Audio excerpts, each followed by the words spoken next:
I feel bad no matter where I am. So, but it was a nice weekend. Friday night, Beth and I got together with a couple we had met. Went to dinner, new place. We went with a couple that we just met that are real nice and their friends. We did, two of their friends, another married couple, like, Oh, you're coupling up again. We coupled up. We're doing the couple thing. Because I said to Beth, I got to get new friends. What's wrong with the friends you got? They're all shallow. Oh, no, we're not going to get back into that again. Yeah, well, it turns out I'm shallow, too. But... yeah, that's why you're with those people. Exactly. Yeah, once in a while I get itchy to hang out with a new friend. Real people. Who are you going out with, J.D. Salinger? No, just some nice couple we met. Just people. Yeah, just people. So we went to dinner. This guy, Steve Hansen... He owns Ocean, Blue Water Grill, Ruby Foods. Yeah. You know that guy? That's a wonderful chain of restaurants. They're not even a chain. They're all different. I met Steve, and he invited me to a tasting, which means he's opening a new restaurant called 𝗦𝗵cie𝘄. It's a Mexican joint. I'm not a big Mexican guy, but he's opened up a new restaurant, and you go, and if you're his friend... They let you eat for free, and you try out the restaurant. Right. To see how it is, and the waiters get to practice on you and all that. So you got to be a little understanding because they're working out all the kinks. So we went and had a great time. It's a great restaurant. Yeah? Yeah, high-end Mexican food. And it's not open yet. Maybe it is now. I don't know. Never know. I didn't pay attention, but I know it was great. Had like 5 vodka and grapefruits. Oh, did you taste anything? I'll tell you what. I don't even get drunk anymore. Oh, get out of here. I got to see 5 of them? I had 5 and I couldn't get high.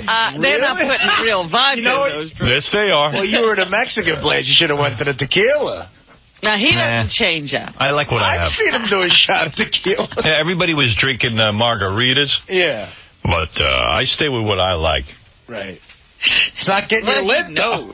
That's my drink. And by the way... Wait a minute. What do you mean 5 and you don't get drunk? Stuttering John. I don't know. I'm like stuttering John. And I don't really drink that much. Don't let me kid you. I mean, I had one night of drinking, which was Friday night. Uh-huh. And that was it. I don't drink all week. But you'd think I'd be buzzed out of my brain. Of course.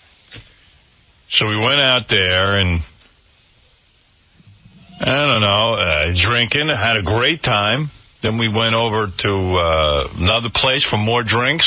Still wasn't buzzed. No kidding. You had 5 the whole night. You didn't have more drinks, did you? Yeah, I had more. Oh, my. And then we said to these couples, we said, hey, you want to go to Scores? And I think so immediately he's going to corrupt the real people. I know, you're going to shallow up these people? Yeah, it really was a disaster. Because one of the couples ran out. The wife and the husband ran out.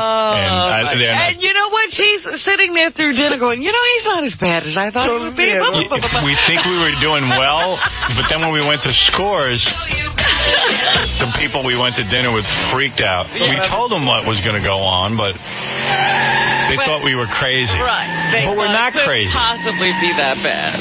But we're not even crazy. It was just a couples thing. Right. But the other couple seemed to like it.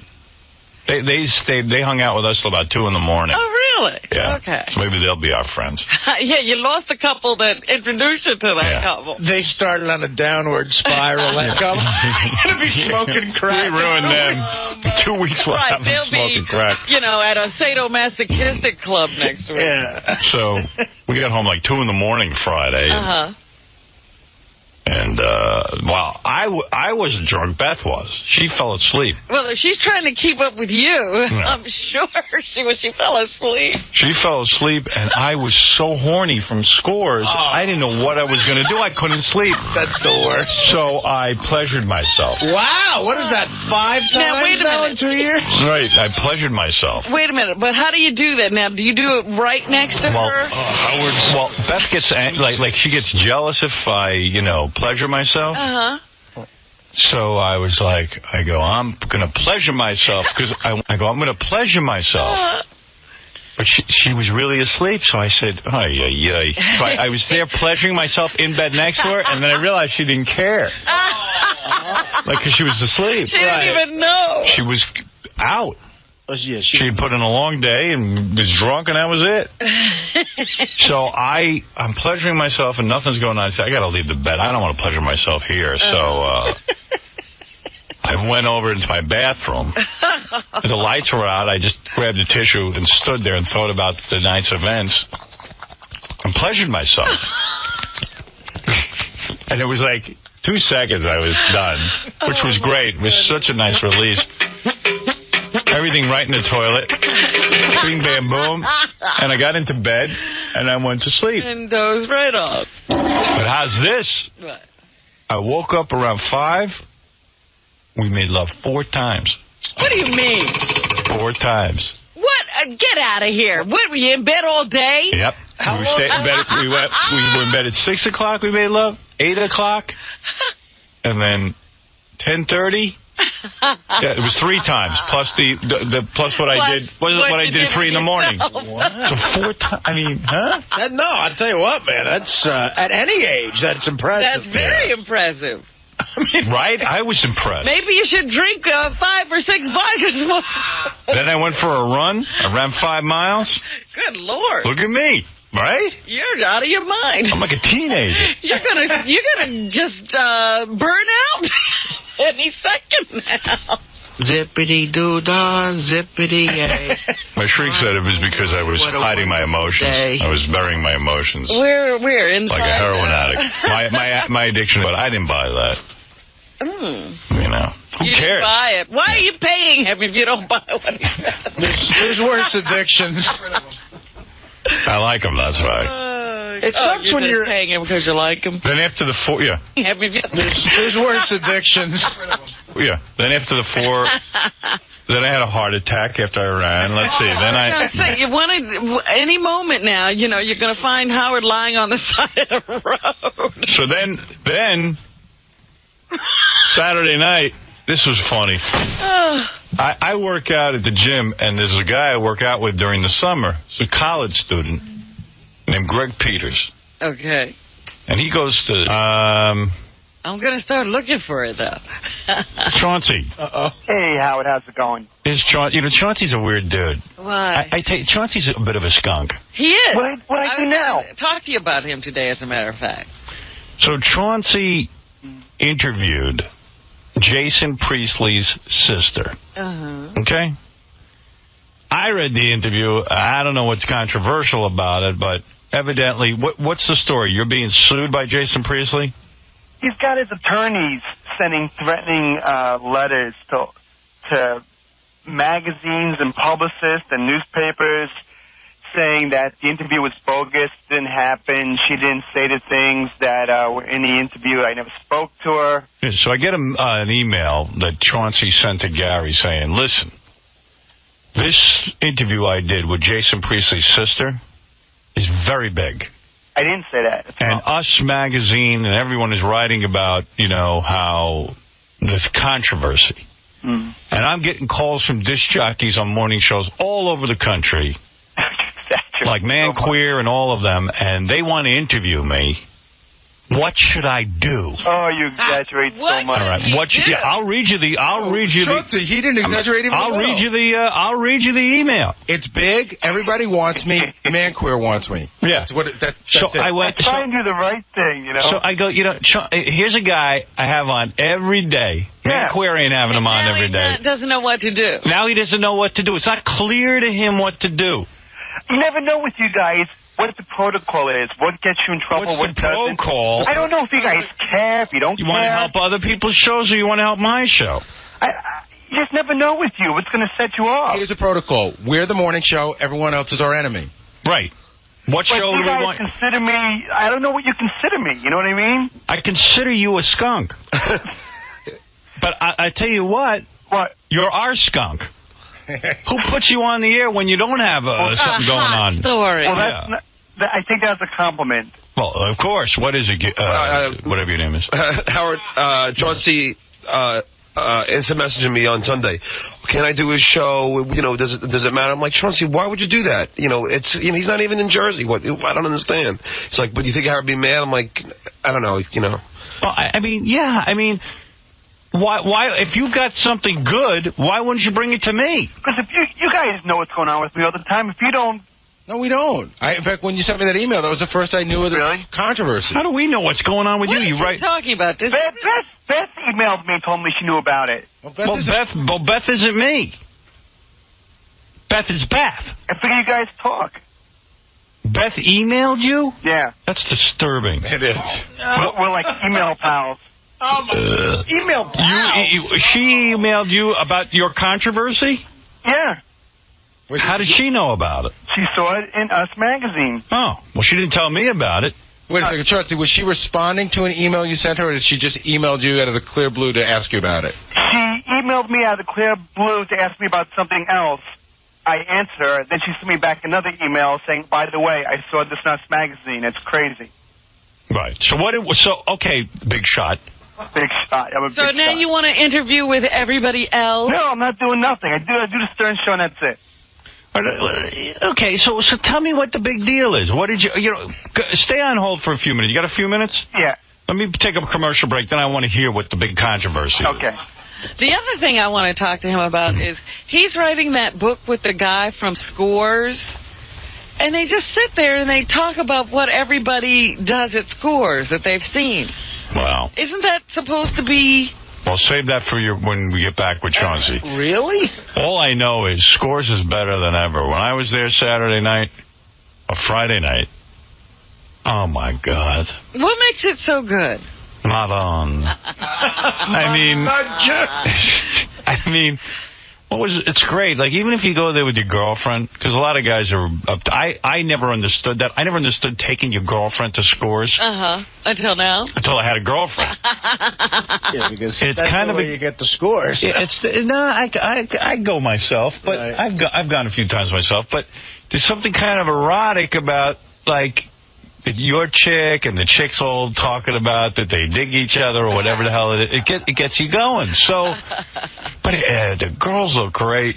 Lonnie's great. Everything was great over there. Well, one of the things that bothered me about this article I'm reading in the tabloid is that one of the things they said is you don't realize the girl just probably got finished giving oral to the fat manager before she came to give you a lap dance. Hey, that doesn't. What do I care? That doesn't happen at Scores. That's at a lot of low-end strip clubs. They're talking about Scores. It's the guy who used to manage Scores. Oh, Or he was a bouncer at Scores. He was somebody at Scores. Lonnie's not fat, first of all. All right, listen, we got to take a break. I want to hear Chauncey's big controversial story after this, and then we have a ton of stuff, including those Mike Tyson clips that we never got to. And a whole bunch of other things. Right after these words, it's Tuesday. Robin calling in sick. Tuesday. Robin calling in sick. Hi, Gary. This is Robin. Hope you can hear this. Obviously, I am under the weather and don't think I should be at work tomorrow. So here's your heads up. Hopefully you get this in a timely fashion. I'm going to try to get this out of me and be back by Tuesday. Bye-bye. You're listening to a man who is able to take a joke. As long as it's not about him. This is the Howard Stern Show. All right, so when we last left you, we were in the middle of Chauncey's exclusive story. Let me get him back on the phone. Chauncey. Hey, Howard. Hey, let me play you this first, though, before you tell your story. This is good. We got some voicemail. And this one was actually for Fred. I don't know if Fred heard it, but this is a message from Mars, Fred's home planet. Greeting, Fred from Mars. This is an official message from Commander Booey, transmitting from Arizona on the planet Earth. I want you to know that you are doing a fine job, my comrade. I know it is difficult, but you need to hang in there.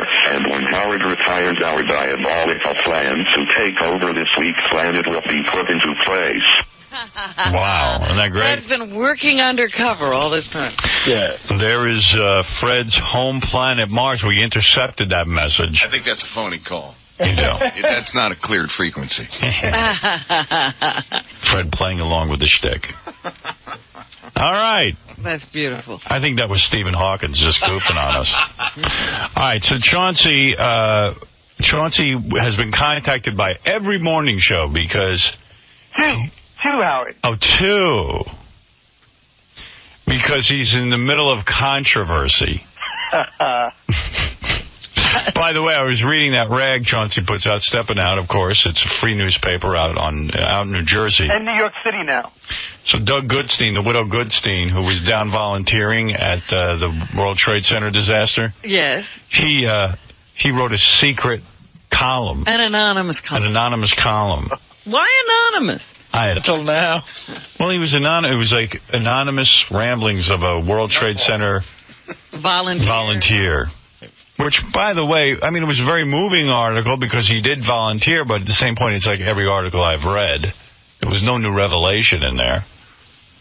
But why couldn't he put his name on it? Maybe because when Chauncey printed it in the paper, he put dairy of a... Oh, dairy, not diary. Instead of diary, he put the word dairy. Maybe you don't want your name on that. Dairy of a cow. World Trade Center volunteer. Dairy. Way to go, Chauncey. You still there, Chauncey? Yeah. Yeah. Yeah, nothing to say. Anything. So then Chauncey sent us email saying that his interview with Jason Priestley's sister is so controversial that all the morning shows want him and he doesn't know what to do. No, it's not what if I said that, I didn't mean that. What I meant is, what is the protocol? Are you allowed to do other morning shows? You can do whatever you want. But if those morning shows, how come those morning shows aren't there for you when you have nothing to talk about? I didn't approach them.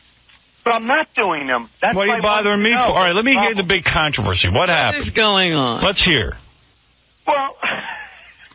now he doesn't... You interviewed Jason Priestley's sister. Yeah, I interviewed Jason Priestley's sister. I read the interview. I mean, she talks about me. Right. She talked about the fact that Jason... I don't know. She didn't really say anything bad.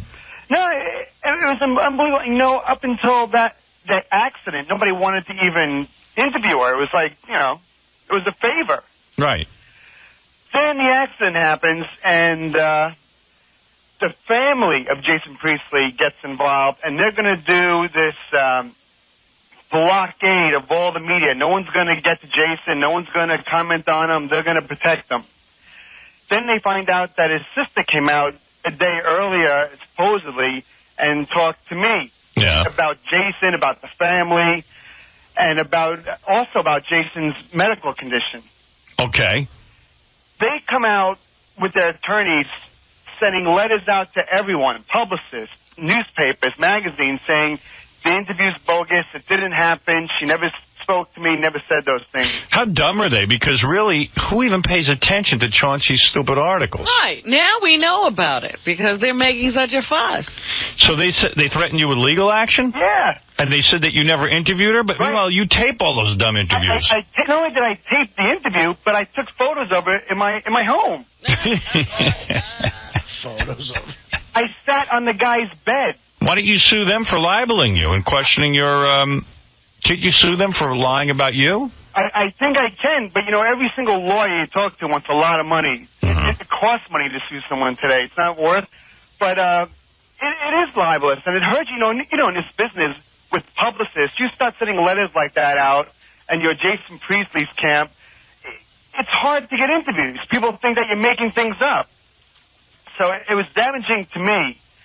And I demanded an apology from the family, and basically they said no. So what was in Us Magazine, this whole story that we're hearing right now? Yeah. I see. Yeah. Wow. Well, goodness, I can't imagine that the other morning shows... Yeah. Wonder what the other morning shows wanted with this. Listen, I didn't approach you with this story. I just asked if you'd care. I didn't even tell you about it because I knew you wouldn't care. I think the other morning shows will be scared to interview you now because you make up interviews. Whatever you do, don't tell Man Queer that. Yeah. The good name of Steppin' Out is tarnished. No one will believe even your dairy article. What's in that dairy? I read it. I mean, Doug Goodstein went down and volunteered at the World Trade Center. He didn't show up for work on 9/11 here. I mean, I'm talking about on the anniversary. Right. She's like the widow. You'd think someone died in the World Trade Center that he knew. He said he was having a rough time as it came up to the anniversary. Yeah. Oh, he's milking this thing. He was he's going to be angry that you guys know he did it, but... I know. I knew right away it was him. Did you? Sure. Who? So silly. You know, Howard, he's very sensitive on this subject. Wait a minute. How did the article come about, Chance? With Doug? Yeah. Oh, here's Doug. Here's the widow Goodstein. Oh, no. When Hank died, Doug was carrying it on for months. Right, and then right after Hank died, the World Trade Center happened, so he jumped onto that. You know what the bottom line is? Doug's hardly home. He loves to, well, he's the guy who chases funerals. He's a very sensitive guy. And then Doug did steal film for his camera down at the World Trade Center. Stop. Tell the truth. Haunted by the pictures. He had to take pictures. He's haunted by the pictures, but who told him to take pictures? Not haunted by my picture. I'm haunted by the images that I saw. Well, why would you take pictures then? Why would 4,000 photographers take pictures? They're photographers. Amateurs and professionals. You're not a photographer. You were there to help. Why would you go down and steal film from a poor shop owner? Okay, painted that way, Dick. Why is that wrong? Okay, go ahead. Did you steal film or not? I took 2 rolls of film. Yeah. So why am I a pay dick? For them. Did you pay for the film? No, but that's called stealing. So I'm a dick? It's not stealing, yeah. And what was the other 9,000 items I had? Were food and drinks and... well, maybe they were for some good cause. Yeah, but your film isn't a good cause. Okay. And what were you doing with a camera, you dick? Yeah. No disrespect, Howard. You know I love you. I know. Hey, Doug's a good guy, and he's a hero. Doug is a good guy. I still maintain he should have gone home at some point and checked on his wife. I did do that. All right. How many days? He was down there for days. He was down there for days. He was down there for about 25 hours. Oh, really? That's it? Yeah. And 25 hours? Spread out over 10 days. I thought you went back again and again and again, though. I went back like 2 days later. Oh. To work one of the volunteer shelters. How come you couldn't come in on 9/11 to work here? We went through this already. There was nothing going on here. What was I going to do here? There was no guest. It was just a simple show. A great show. You did a great show. Offices. But isn't that your job? He was gracious enough to give us a day off. Why did you need a day off? Because I was uneasy with the day. We're on a high floor in Times Square. All right, get out of here. Which is wait, can I get into this Well, schmuck how on did the this phone? come about? Did you call Chauncey and say you wanted to write a dairy? No. A dairy? Yeah. What do you want to say to Chauncey? Chauncey, how did it come up? Off the air. After it came out the other day that you were talking about the whole event of September 11th, I said, you know, to John, this guy is a hero, and he's too shy or he's too whatever to bring it up, let people know what he went through, and that he wrote this article in the magazine. You guys should be better. You guys should be nice to him. How did the article come Why do I about? think there was malicious intent on your part? Not to at get all. your name out there? Yeah. I said on the air, I think you're a hero. I think you're a hero, and you can't say it, but I'm going to say it. I don't think so. There's no guest here today. Doug's here. Yeah. What's that? Well, Why we have did a you stay segment. home We have today? a vodka tasting segment. Vodka tasting, right. He has to be here. Vodka. Yeah, I thought Chauncey was a little malicious with calling to reveal that, since I did it completely anonymously. Not at all, Doug. I think you're a great guy, and I think you deserve props for what you did. You're a hero. Yeah, well, all right, so let's sum up. Chauncey's big story that all the other morning shows are after, and Chauncey doesn't know what to do, is that he interviewed Jason Priestley's sister. And Jason's claiming it never happened. And Jason's the widow Goodstein, who was down at, I thought he was down there for days. Turns out he was there for a few hours. But he did also give a lot of interviews the day of. Yes. I didn't give interviews. Yes, you did. I saw you on the news in but Earth. again, I exited into a horde of media, and it was just like, you know, it was a fog. I don't remember any of that. And between you and me, Chauncey did call goofing on Doug about the article. I know. No, not at all. Oh, Chauncey, tell the truth. Not at all. Come on, come clean. I don't think there's anything to goof about. I think it's something that... He wrote dairy on purpose. Dairy of a 9/11 volunteer. I haven't seen it yet. I wonder how misconstrued and how much it changed. Dairy of a 9/11 volunteer. Yeah. By the way, Robin, that thing on Scores wasn't about Scores. It was about another club.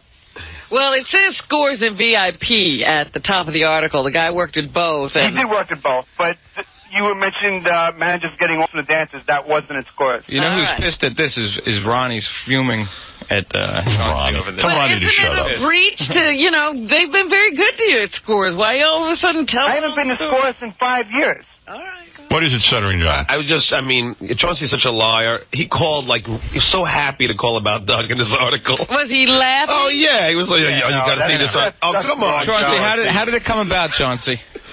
No, that's not true. How did it come about, though? I spoke to John about... No. How did this dairy come about? I called you and asked you to write it. Okay. Right. And then he goofed on you. He called me just for one reason, said, hey, I got to send you this Doug Goodstein article that he wrote anonymously. Then he asked me to write that I wouldn't do unless he didn't put a name to it. No, and I didn't put a name to it. Yeah, but you revealed the source. You asked, which opens you up to, like, serious legal action. No, I know. There's no journalistic... Serious legal action. It does. You know what? It does. What's your damages? Punitive damages. Punitive. I could own stepping out and be worth $3,000. Sue Chauncey. You'll be a rich man. What is it, Ronnie? What are you angry about? What's Chauncey's problem with Scores? Well, I mean, what's his deal, man? He's distraught over this. Yeah, totally, because you know what it is? Chauncey is like the biggest user you ever want to meet.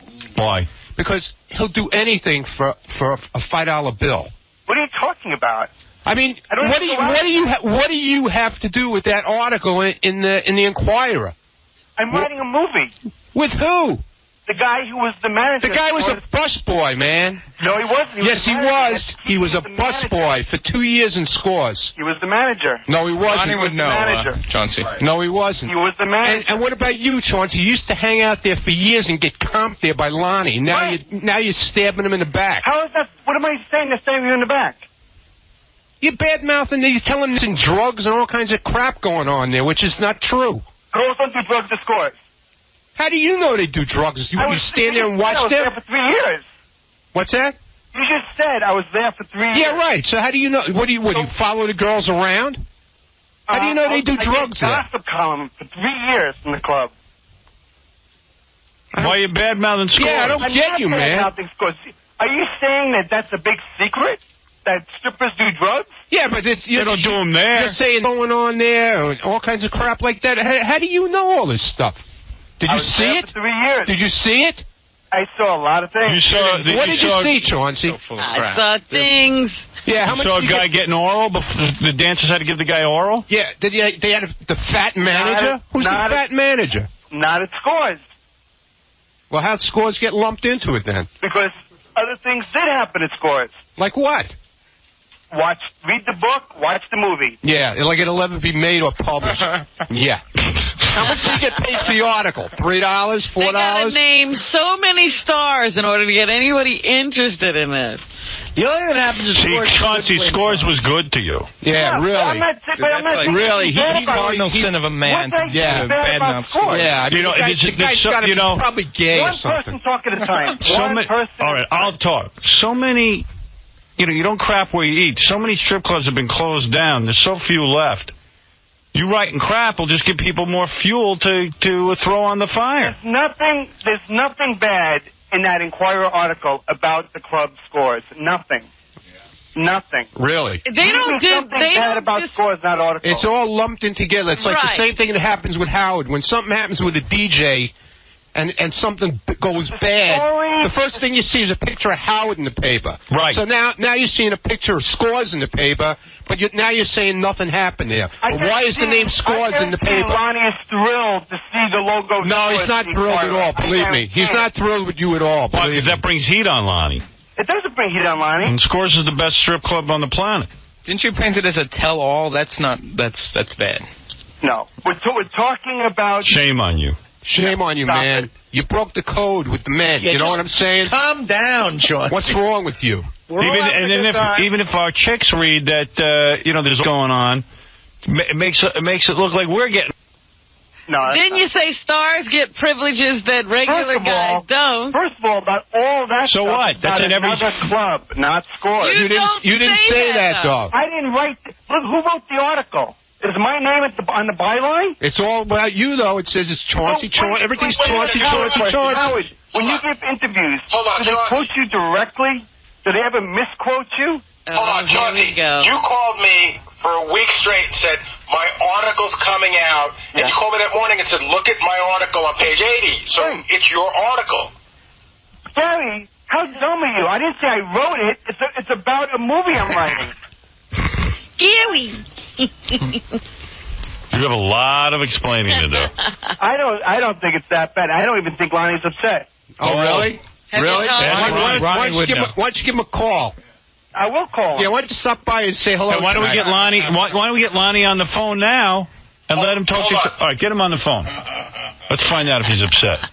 Let's clear this up. Talking to Ronnie is like talking to Lonnie. Right, same thing. He knows. Exactly. Yeah, he could do the diary of school. Ronnie, when are you going to marry Lonnie? Nah, man. Nah, man. Ronnie, don't you have a wife and a family to go to? I do. But that's what kind of husband are you? That's a place I hang out. Is there a problem with that? Are you too old for that? Where do you hang out?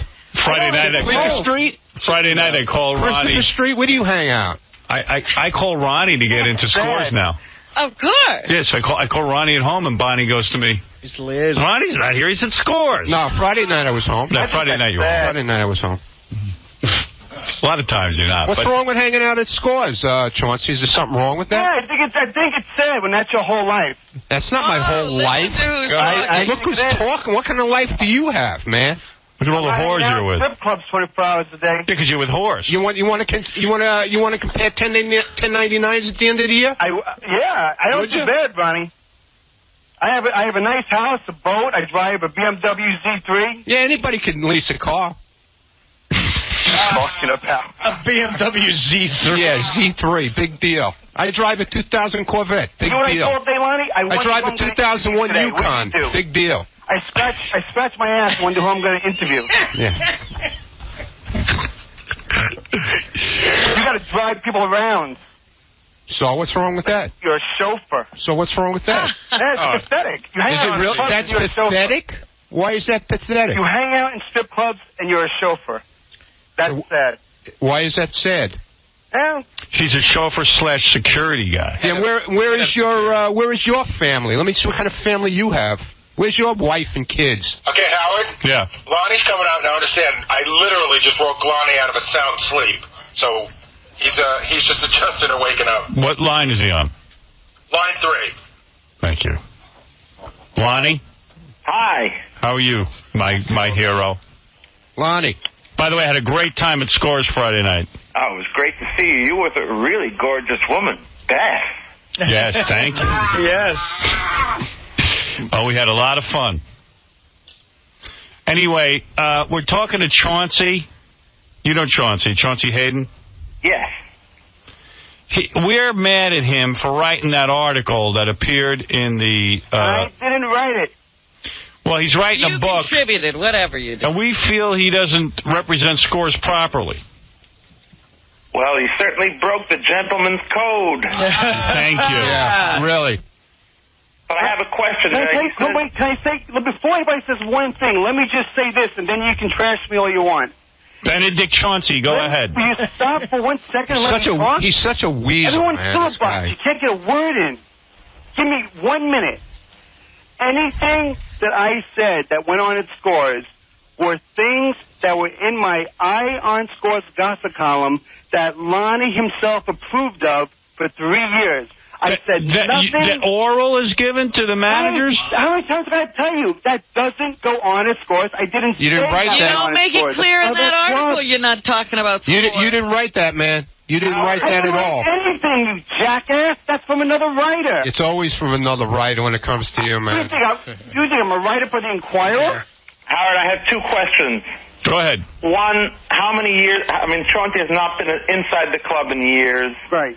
And 2, this person that he's supposedly writing a movie with, When was the last time he was in the club? I know it's at least 6-7 years ago. The only thing that we're talking about are things from our own experience, not things that are happening today, not things that happened yesterday, but from my own experience and Tony Lombardi's own experience. But it makes Scores look bad. And in an environment where... and it's going on there today. Where all these people are closing down strip clubs. Did Demi Moore work at Scores?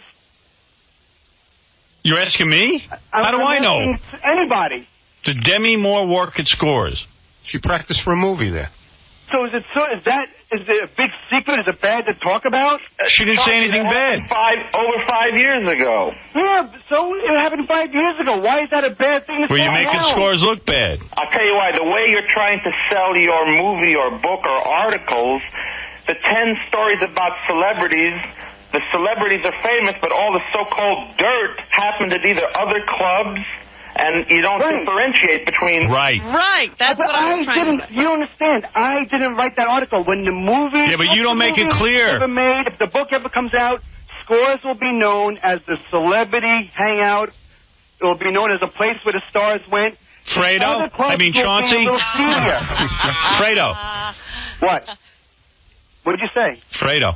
Hey, Chauncey, even if the stories were true, why would you want to do something like that to people? Lonnie approved these stories years ago. Lonnie is the one to say, go ahead and write them. No, you're talking about 6 years ago, and your column was just positive stories about rock stars. But what you wrote recently is about drugs and other clubs, but you used the stars from Scores to sell the stories. Yes. You know the Inquirer better than anybody else. That you know confuses. the tabloids more than anyone else.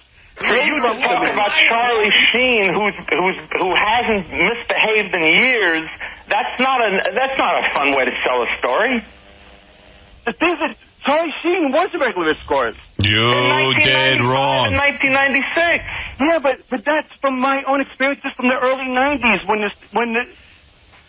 I was going there. Okay, well, this article says nothing about this is a 7 or 8 year old story. It talks as if it happens today. But you can't blame me for that. Yes, he can. Why? There would be no article without you. Because your name is put to the whole thing. You can't write a movie about something that happened in the 60s. You can't write a movie about something that happened in the 80s. It has to happen right now. The movie that I'm writing is about what happened during my time as a gossip strip club reporter. And not once in an article does it say this is what happened pre-1995. Never. Funny, they spoke to me for like 3 hours. Always with Chauncey, there's confusion. Always with Chauncey, there's confusion. What the hell is a strip club reporter anyway? A strip club reporter. It was the best times of my life. Yeah, but how? Yeah, I never heard of a strip club. And now you put a knife in the guy's back at the end. No, Lonnie knows strip club. No, Lonnie doesn't know better. Okay, Lonnie doesn't know better. Lonnie, do you know better? I think it's absurd when he says, I'm going to reveal the seedy side of the industry, but he just uses the celebrities' names and makes it sound as if it happened at Scores. Because that's how the tabloids sell the stories. So that's how you sold it. You always cop to like you have nothing to do with it, but you provide the information. If someone interviews me... Shirley, what do you want to say? What? Hey, Howard, how you doing, man? Hey. I got the article here. I downloaded it off the site like a couple weeks ago. It names celebrities and stuff that went on in the club, and it says Chauncey Hayden and the other guy's name, that they're tell-all tale about 𝗵𝗵cie𝘄 from Scores. It doesn't mention anything about the other club that he Right, to Scores. No, it mentions another club. But you should say to the reporter. And it shows a picture of Scores with the Scores sign in the background. I took a picture and I put it in the article. Nah, but you have control. I work in the art department of the Inquirer. No, but you have control. You could say to them, listen, this is not Scores, it's some other club. Like, don't they get the No, they write what they want. They condense a 2-hour interview into... Then why do you go to them if they lie about you? Why do I... Well, you know what they're going to write before they write it. And I'm trying to get some promotion for the film. It's the Inquirer. What do you expect? He's trying to get a check is what he's trying to get. And he knows that all they want to hear about is bad stories about celebrities. They don't want to hear the... Well, the celebrities, Robin, I really don't care about. I don't think Lonnie cares so much about that either. Why do you keep saying Lonnie doesn't care? Why would he be on the phone if he didn't care? Because I know Lonnie gets it. I know Lonnie... Yeah, Lonnie gets it, all right. It's his business, dude. What do you mean he doesn't care? I really don't like you hurting the whole industry. What is the point? But I don't think I am hurting the industry. First of all, the only loyalty I do have is to Scores and not to any other club. Yeah, we see that. And I didn't even hang out any other club except Scores.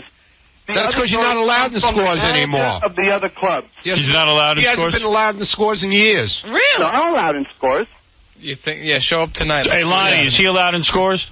Well, he knows he shouldn't go there because he just breaks we knew eventually he'd break the gentleman's code, and he has. He's Fredo. I don't think I have. I really don't. I don't think I've done anything except... Why did you hook up... If you're saying these are your experiences from 5 and 6 years ago when you were there, why did you bother hooking up with someone that worked in Scores in 1993? Why do you need him?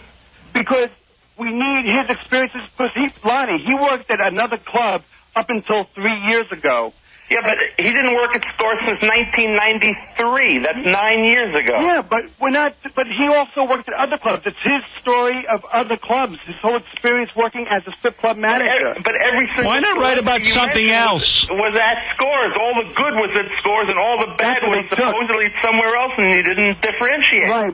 I did, Lonnie. They didn't. They just mixed it all together. Listen to me. Yeah. Write about other things, never about strip clubs and Scores. It's hard enough. Don't you think Lonnie cares if stars feel comfortable at his club or not? And it's hard enough being a guy and convincing your wife or your girlfriend that you want to go to Scores. They don't need to know what goes on in there. Well, let me just... And then you make up stuff. Lonnie will back me up on this. For 3 years... Lonnie and I worked very closely together doing a Scores. Are you a man? Are you a man? Are you a man? Are you a man or a woman? Are you man or woman? Tell me the answer to that. Are you a man or woman? What is your point? I'm a man. You're a man? What is your point? Not really. He's no man. He's no man. Nah, Ronnie, did you and I not work together on this? I believe the next step is you'll try to sell a book or you'll claim to have inside information on Howard, and you'll use the same logic. You were part of his show, and you know the inner workings of Howard's life. Lonnie, be honest. Didn't you That'll be the next step for you. Lonnie. Anything for a payday.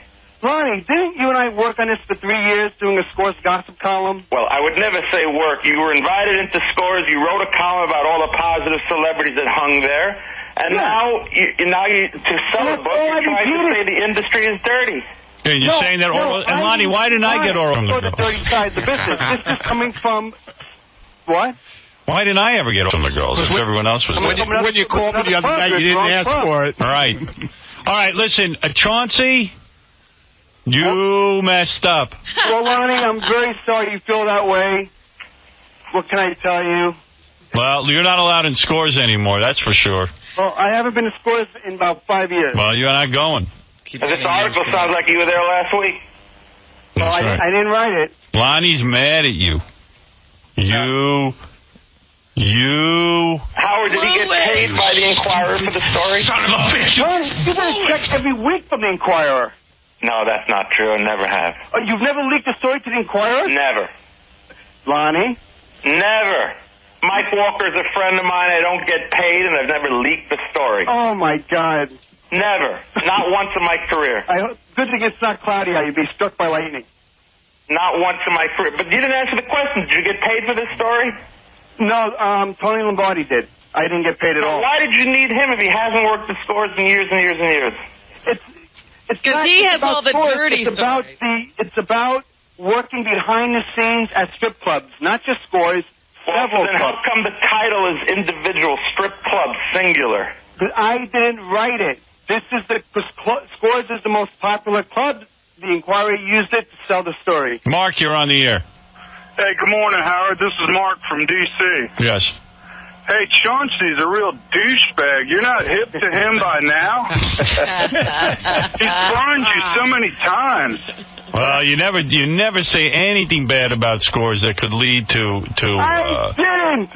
You know, it's not smart. It's not smart. What's bad about Scores? I'm very surprised at you. Andy, you're on the air. Yeah, what's up, Howard? 802 Union guys go down there all the time. Now my wife's going to break my balls every time now. Of course. That's right, man. What you have to do is, every time Chauncey calls, I think I'm going to turn off the radio now. There and we're you going to go. see how much we can hurt this little prick. You're going to screw it up for me, you little prick. Well, a lot of men are angry this morning. Hey, all I know is I didn't say anything bad about scores. Lonnie knows it. Well, the only thing I don't hear Lonnie saying he doesn't know it. Lonnie doesn't know that at all. Lonnie doesn't know it at all, man. Casey, go ahead. I haven't agreed with anything Chauncey has said, and he keeps saying, I know. Casey, go ahead. Lonnie, did you not approve of every story I've ever written about scores? That's not what's in We're talking about 5 years ago. You had a gossip column, a positive column about you going to the club 5 years ago. What does that have to do with this negative stuff? Sean, you're on with the boys. I said. Sean, go ahead. Yes, good morning, God. Thank you. I'm talking to Lonnie, Howard. Oh, you're right. I agree. I was wanted to say, Chauncey, I used to listen to your show, and one time I remember you put a dildo where the sun don't shine. Did you put a dildo on yourself, Chauncey? No. Then you are woman. Oh, wait a minute. Chauncey, don't we have that on tape somewhere? I don't know. Play it with Church. Oh, I see. So if I produce this tape of you being a fag, will you shut up forever? Yes. If you produce a tape of me being a fag, I will shut up. And you'll stop the movie. That will stop the movie. Wait a second. I'm going to get the tape. Sean, you're saying you have tape of Chauncey using a dildo on himself. Yes. And if he produces a tape, you will stop the book and movie? You got it. All right, that's good, Sean. Get that to me. That wouldn't surprise me. Yeah, I wouldn't be shocked by that. Any man who would turn in scores. Yeah, really. Any man who would turn in any strip club, not only score. Right. I mean, what's the deal? I mean, this is mind-boggling. It bothers the guy that guys go out and have a good time. I don't get it. What's your problem? Come to think of it, you're right. Really, what's his problem? You're making sense. Yeah, what's his problem? There's so many things to expose. The Taliban. I don't care if it's $1 a dance strip club. What's his problem? Right. That's true. Guys are going out to have a good time at night. What's his problem with that? Hey, Ronnie, I'm going to bring down... I don't need you, Chauncey. I don't need nothing from you. Believe me. He's going to bring down the entire strip club. Yeah, I already brought you down this morning. Don't worry about it. Are you out of your mind? I'm not out of my mind. I'm not out of my mind. It's you, man. It's your name in the article, not mine. Ronnie wasn't this upset about 9/11. I mean, Jesus. What does that say about Ronnie? It doesn't say anything. It's a place that I hang out. I enjoy myself.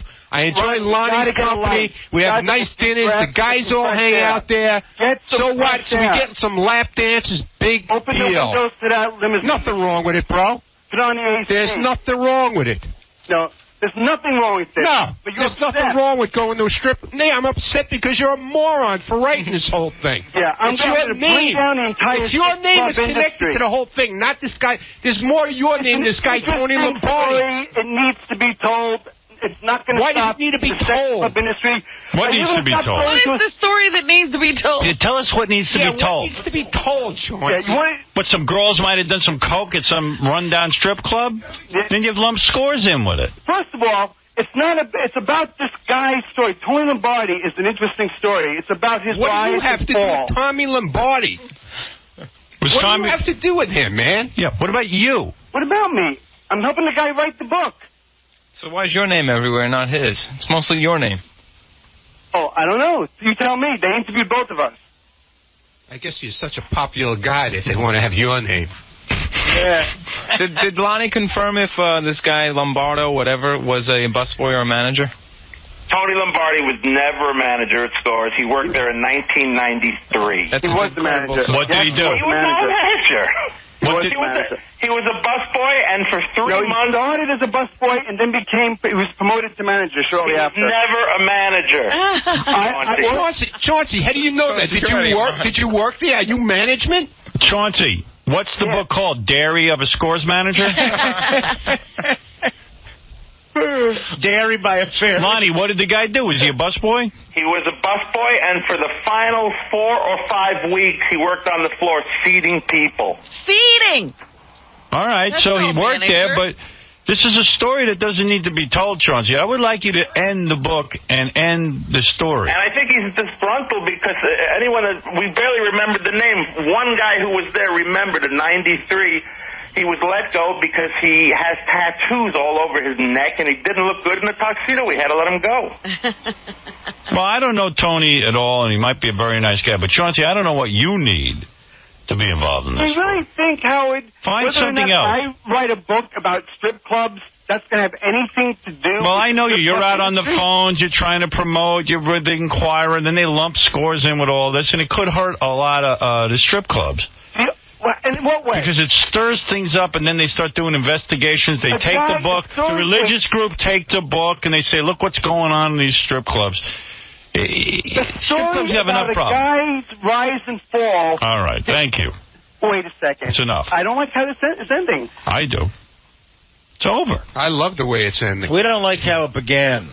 Howard, between everyone, all the guys that work here, how many times have we been to Scores? About 10,000? How many times have you? 10,000 times. I was there Friday night. I had the best time. I never saw any drugs. Never. I didn't say there were. But you know what? You guys are insane. I never once said there were drugs at Scores. Never. Where were they? The clubs. You want me to say them? Yeah, but it's no. But what's the under difference? one category. Who cares? Yeah, the who point cares? is, it sounds like it's happening at Scores. Oh wow, there were drugs. To me. And listen to me, Chauncey. So there were drugs at a strip club. So there were drugs at a strip club. Who cares? There's drugs out on the street on 6th Avenue. Drugs at dance clubs. There's drugs in Chauncey's system. It's about Tony Lombardi. The clubs are where he worked. Do you do drugs? No. No? Of course not.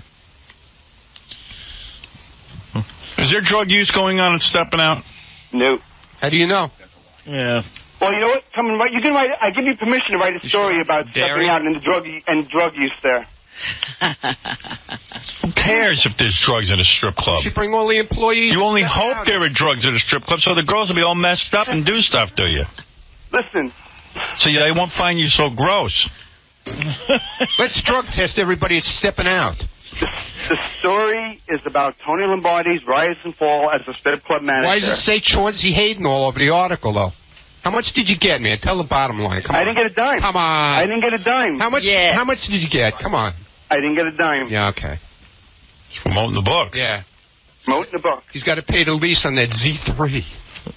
The lease. All right. Chauncey. Yes, let's Lonnie does not. What did we learn today? Here's what we learned. First of all, going backwards. Yeah. Lonnie doesn't understand. You keep I think Lonnie is a great guy, by the way. Well, he doesn't think you're a great guy, right, Lonnie? Did he say that he has a book deal? Who's the publisher? I don't believe he has a book deal. We're shopping it. That's what it's about. On the back of Scores. On the back of celebrities. That's never been done before. All right. Yeah, so let's see how many celebrity interviews you get now. Yeah, it's going to be tough.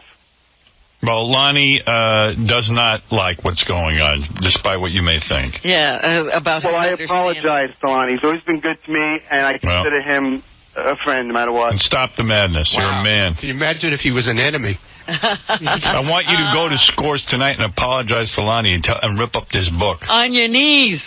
You understand? And it doesn't sound like I'm invited to Scores. You're invited to rip up the book. We're going to have a book burning party. You want to have a book ripping up party at Scores? Yeah, a book burning party at Scores. I'm going to put on a little Hitler mustache and burn your book. Hey, for enough funny money, I'll be there. And you can service Lonnie the way you said he gets service. I didn't say you stopped that. Well, you imply it. I didn't imply it. I thought it was Lonnie you were talking about. Well, it's not Lonnie. It's not even Scores. It's another club. My point is Lonnie's that's what not the fat. article does. I didn't say Lonnie was fat. You did. You said a fat manager. I didn't say that. Lonnie's not the manager. And Lonnie's not fat. I thought he was talking about Robin, you know what I'm going to do? I'm going to go into my diary, as he would say, from 1992, and I'm going to try to sell exclusive stories about what just happened. All right. All right. Now, so we learned that Lonnie is mad about this. Secondly, we learned that the word diary is not spelled D-A-I-R-Y. And we learned that Ronnie needs to get a life. Yeah, right, okay. He needs to get some fresh air. We also learned that you broke the code, bro. I didn't break any code. Now, you're not a man. Chauncey, here's what we learned. What's good for Scores is good for men in general. Yeah, we learned you're not a man. Scores will live on long after you and I, Scores will be around. You remind me of a guy who becomes a lawyer and then works for women to take guys' money. Yeah. That's what you remind me of. Punk. I didn't even know what that means. What it means is that what kind of lawyer would work against a man to take half his money? Do you think any I would never. Is that what you call A traitor to his own. He can only come back and bite you in the ass. Hey, Howard, you put gorgeous women half naked in a building, and there's nothing anybody can do to stop that place from being packed and making money. Louis, go ahead. Yeah, hey, Chauncey, let me tell you something, son. I own one of them friggin' strip clubs. You know what? Boom, boom, boom. 3 cats to the head, brother. You know what I'm saying? Well, that ain't right. Canary. That's wrong. That's No, wrong. it ain't wrong. Let me tell you. You're a friggin' canary, Chauncey. Chauncey. You might have brought yourself a lot of trouble here. Chauncey, why don't you do a story about a garbage man putting in your hair plugs? That would be a very funny story. That's a good story. There's a movie. I'd like to see that. Why don't you do a story called Diary of a Canary? Yeah, why don't you do a story about a limo driver going to Scores? Boy, that's real bad. What? It's real bad. It's a story that needs to be told. Yeah. Ronnie. How could Chauncey redeem himself besides ripping up the book? What you should do is rip up the book. Rip out his hair plugs. Rip out his hair Robin, plugs. don't get me started on you, because I can have a field day. Why? What do you know about Robin? What do you know about Robin? You want me to tell you what I know about Robin? What do you want? You want to dish some dirt? He's such a You want to stab her in the back? Go ahead. Such a No, well, weasel. so you're out of your mind. Go ahead. What dirt do you have? You know what? I'm not. You're Let's right. hear your dirt. I'm not going to say it. Such a weasel. Threats out there. Robin's story for another day. Robin, does he have anything on you? I have no idea. Oh, yes, I don't know that there's anything to be You just got dirt I on got a great Chauncey? story on Robin. A great story? Yeah, but, you know, Chauncey only ever gets paid for his work, so why don't we just pay him with some money? Tell me what you got on Robin. What's the great Paid for story? your work? Robin's giving you permission to tell the story. Are What's you, the Robin? great story? You know what? Let's say let's save it for the book, right, Chauncey? Robin's story. You know what? I'm not going to say Yeah, it. Let's hear it. Save it for the book. She's calling you out. Yeah. You want to hear it? Yeah. Just All start right, show this book. is the story I have on Robin. Robin, do you still own horses? Yes. When was the last time you went to visit them? This is your story? Well, we all know that. We did that on this show. No, well, the people who take care of those horses says that you completely neglect them. I don't go to see them, but they're paid for. So tell us something we don't know. That's your story? You got that story from here. Obviously, they're still alive to get fed very well, obviously. No, I heard So what kind of story is that? I heard the horses aren't in good condition. Well, I only have one now. They're not in good condition. What happened to the other one? It died. It did not. I gave it to a college. It's doing very well. That's not what I hear. Oh, you're nuts then. Oh, he's such a fool. You're such a nut. Not what I hear. There's nothing you got. By the way, I can't say anything bad about Chauncey. He has a story on me. Really? Me and my wife got divorced. Don't worry about it, man. When the show is over with, it'll be written And by the about. way, Howie, just for the record, you know how many times TV shows have offered me a lot of money to go on and talk about you, and I turn them down? What do you got to tell about him? Well, Howard, when You you don't had know your anything divorce- about me anyway. Howard, let me tell you something. When you had your divorce, Yeah. I had Extra, Access Hollywood, all these shows are calling me, offering me... Because you're smart. I put you on the radio all the time. Why would you ruin that? It's like I'm a rat, and I'm not a No, rat. you're ratting out Scores. You know, he almost ratted out No, stuttering you're John. wrong. I'm going to say John's it for got the a last story time. about... Anything I said about Scores are from articles that Lonnie approved himself several years ago. Doesn't it make you wonder about the validity of all his stories when he's so off on the Robin story? Because Robin told us everything that's happened. Well, why am I off? Hey, Gary, what am I off about? If it happened, why am I wrong? You said Robin killed her horse. The first horse is I asked if it was dead. That's not what I hear. There's nothing you got on Robin she didn't write in her own book. There you go. In fact, I could play some of Robin's book right now if I wanted to. If I wanted to. Howard, you know what? Chauncey did an article with John a month ago. I was witness, along with Gary, to John screaming at Chauncey about how he was changing all the facts. John could come in if he wants to. How come John isn't here stabbing him like he usually does? he totally stabs everybody changed else. Anything John's asked for, I've done. John wanted a story on his wife. I did it. John wanted a story to promote his dick. Yeah, and then you wrote it, and it was all wrong, and you were putting words in his mouth that I he let never him said. proofread it first, you jackass. Chauncey, you inserted questions that you never asked me. We discussed this already. I know, but it just proves how awful you are as a reporter. I'm terrible. You're a horrible journalist. I am. I'm the worst. Chauncey, honestly, just as a friend, I'm not your friend, but let's pretend. Yeah, I'm not your friend. Dude, Call me up Chauncey, again, John. Chauncey, how can you stab Lonnie in the back? When John needs something, Scores has he calls been you up like he's your best friend. Scores has been so good to you. Whenever you call me up, John, it's like I'm your best friend. I need a favor, Chauncey. Yeah. Can you do me a favor? Chauncey, how many times who emailed me last night asking me if it's okay for you to go on the freaking Man Quiz show? Yeah, I was trying to do the right thing. You know, the only question I have for you, Chauncey, is because I have no beef with you. You've never screwed me. But I asked Howard this the other day. How on earth do you have a weekly publication and let the word dairy go out instead of diary? Listen, I mean, how does that happen? Staff.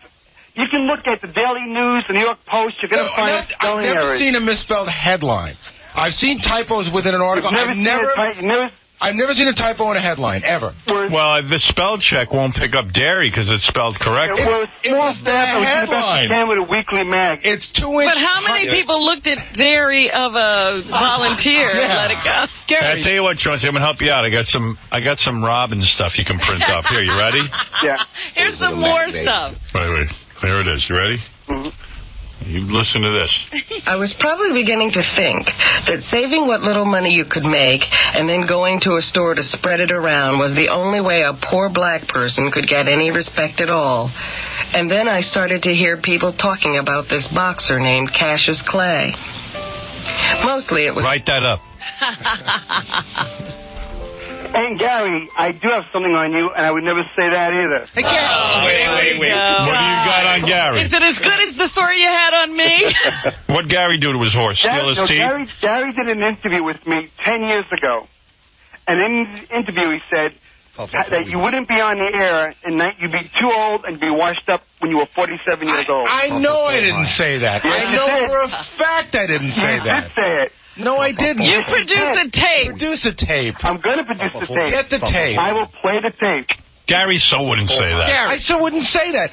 Maybe I said... You compared Howard to Scott Muni. At 47, you said, Howard, I don't want Howard to be like Scott Muni.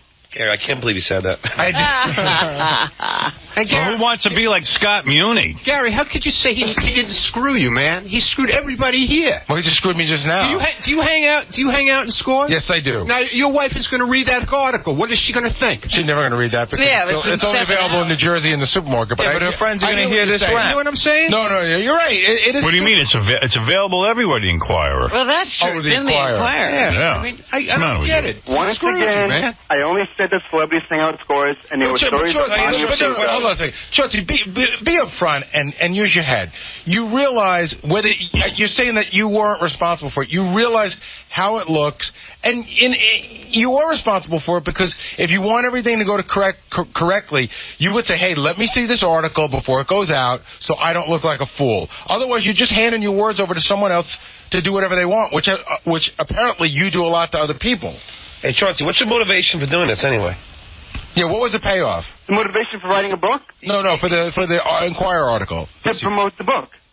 Because he wants to sell the book. But you don't have a publisher yet. Why are you... Well, maybe we'll get a publisher, moron. Calling Lonnie moron? That was Lonnie. You call Lonnie a moron? You called Lonnie. Yeah, you thought... Whoa. Same difference. Ronnie, man. You're killing us both, all right? Lonnie, what was that? I thought that was Ronnie. How could he be promoting a book when it's not on sale? He has no publisher. He's just throwing dirt to get a deal. Yeah, exactly. Moron. Ronnie. Lonnie's the smartest guy on the planet. I know. Somebody was to call me a moron. I thought it was Ronnie, because Ronnie's pissing me off. You know, honestly, how do you screw over Lonnie? I've hung out with Lonnie maybe 10 times, and I'm going to put him in my will. He's a gentleman. I'm putting Lonnie in my will. Lonnie has always been very good to me. Lonnie has always been very good to me, and I'm not screwing him over. That's the whole point. Chauncey keeps saying that I've approved these things. He hasn't been there in 5 years. He wrote positive things, and now he's trying to say negative things to get a deal. No, not about Scores. About the negative things are the experiences Tony had at other clubs. It doesn't matter. And it doesn't say that. Yeah, but I didn't write that. It doesn't matter what club it is, man. Read the book and tell me if you're upset then. You're screwing a guy that can't afford to go to a cheap club now, too. Read the book and tell me if you're upset. Is as far as and by the way, the bad stuff is some guys got oral in some of these cheap clubs. Thank God for that. Yes, some of the girls hook as well as strip. Yeah, but we like that. Yeah, but who? Guys on the street doesn't need their wives thinking about Right. Yeah, exactly. It doesn't matter if it's $100 a lap dance club or First of all, customers never get sex. Why don't you let some angry religious woman write this book? Not you. It's stories about a guy's drug addiction and his rise and fall in the strip club in the street. All right, I gotta end this. Thank you. Chauncey. About 6 weeks on the floor. Chauncey, thank you. This was fun. This was a lot of fun. It's a lot of fun, right? This was exciting.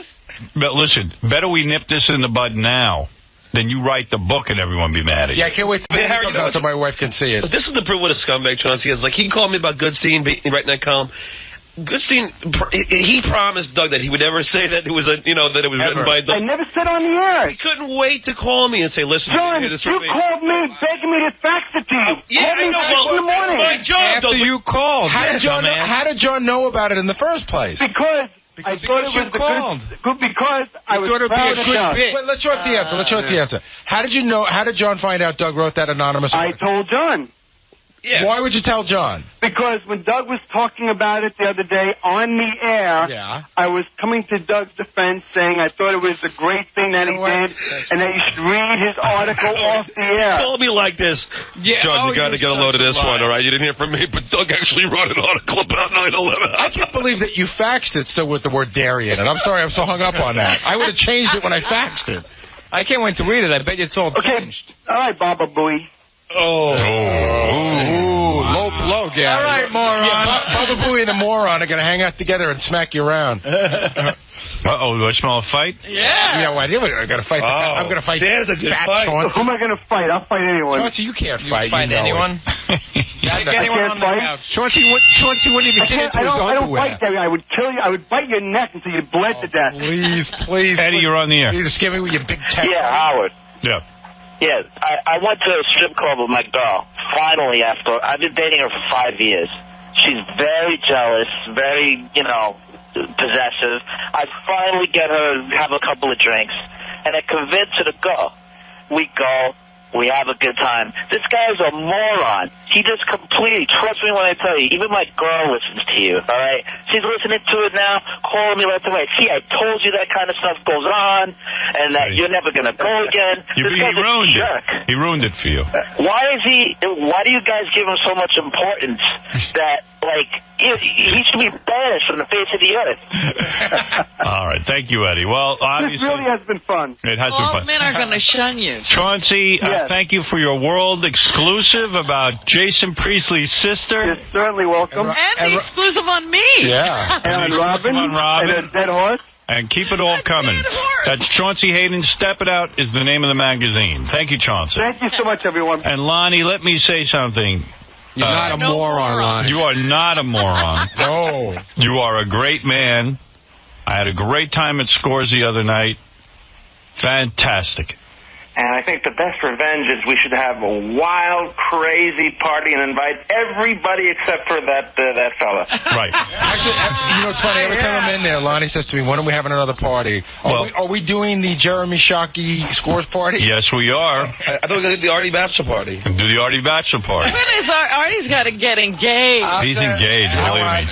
I'll tell you what, Lonnie throws a great party. Wait a minute. Is Artie going to be allowed to go to Scores now after Dana reads this article? There was a guy on the phone who said his wife canceled his bachelor party after hearing this on the air. Oh, come on. After reading that article in the Inquirer. So, there you go.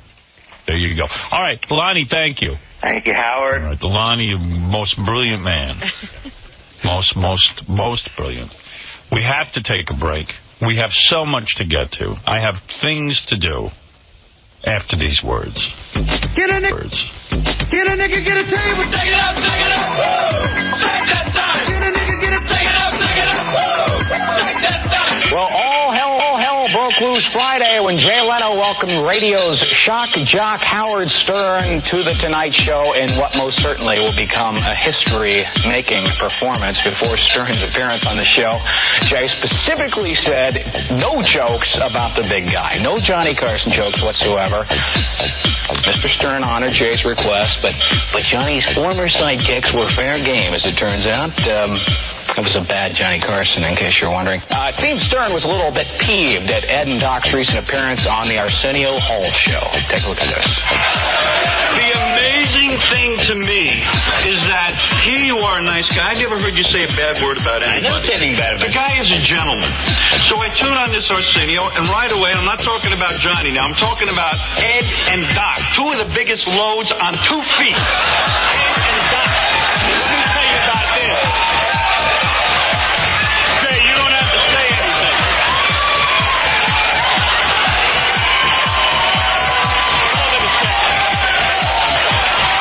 Hold it a second, Jay. There's nothing wrong with me saying this. And I'm not talking about Johnny now. Here you got 2 guys, this Ed, for I don't know how long, 40, 30 years or something. He sat on this couch like a big fat blubber that he is. And he's making a great living. He's worth $80 million. What is his problem with Jay? Why would they go on the Arsenio show? They did not talk about me. Why would they do that? And then Arsenio, and Ed comes out and starts kissing Arsenio. Let me tell you something, Ed. You could be nice to this guy. There's a certain relationship with the Tonight Show that you should have. And this Doc Severinsen stood there in pink uniform and pink outfits, did nothing. He's a crummy musician. Nobody would even care about him. And he's standing there, and he's making a big speech every night. Big deal. Two idiots. The hell with him, you don't need him. And it just got better. Stern announced on the show he'll be doing an upcoming film called The Adventures of Fart Man. Stern also appears on the cover of Penthouse this month, and of course on his radio show enjoys digging this place every now and then, and you gotta love that, don't you? WNVE, Radio A Falls. Right. So many men emailed me and said what a dickhead Chauncey Hayden is, the guy from Steppin' Out magazine who wrote an expose about Scores and other strip clubs. Here's just an example of some of the email we got. Chauncey is an ingrate, a dildo, and an a-hole. He should be cut off from the show and have his kneecap smashed with a ball-peen hammer. Chauncey is a traitor and a pussy. Drop this son of a bitch cold. Here's another one, Robin. Chauncey's a dick. You need to tell your listeners not to look at his rag mag. Shut his traitor ass down. Any guy who turns on Scores or strip clubs is crazy. Well, Ronnie was on fire even in the hall. Oh, Ronnie was mad. Oh, Ronnie was just... Honestly, he goes... Because Ronnie said, why? Why would anybody want to expose strip clubs? I don't get it, man. What's your problem with Scores? And what was what was Chauncey's big problem with Scores? His big problem is that at strip clubs he found out some of the girls might give to the manager. And they might take drugs. Like, wow. Wow, who didn't know that? You know, as a matter of fact... no. Chauncey's been working on some other book ideas. What are they? Here's one. Rappers, it turns out, are big potheads. The exclusive inside story. He found that out? Here's another one. Most New York City cab drivers weren't born in this country. He's doing a book on that. He's got another book. Junk Food Will Make You Fat, it's called. And here's another one. It gets dark at night and bright again the next day, and it's happening every 24 hours. Wow. Master of the obvious. And Chauncey's other book, Anna Nicole Smith married an old fat guy for his money. 5 books that Chauncey is currently writing. Boy, they just keep on coming. So many people angry. F. Chauncey, the dickhead, made an already difficult situation with our wives a little more difficult. Lonnie is God. Lonnie is God. And it says here, you guys are so right. Chauncey broke a code that hurts the girls and the guys. He should be punched in the nose. Well, I don't agree with that. By the way, this is from... Chauncey, don't hurt him. Just shun him. You don't have to hurt anybody. And this is a 49-year-old woman writing in. Oh, dear. Wow. Well, so much. So many. I hate this effing guy. Take him fishing like Fredo. Oh. So Chauncey's got a lot of explaining still to do to my audience. His explanation yesterday did not fly. He had none. With the in crowd.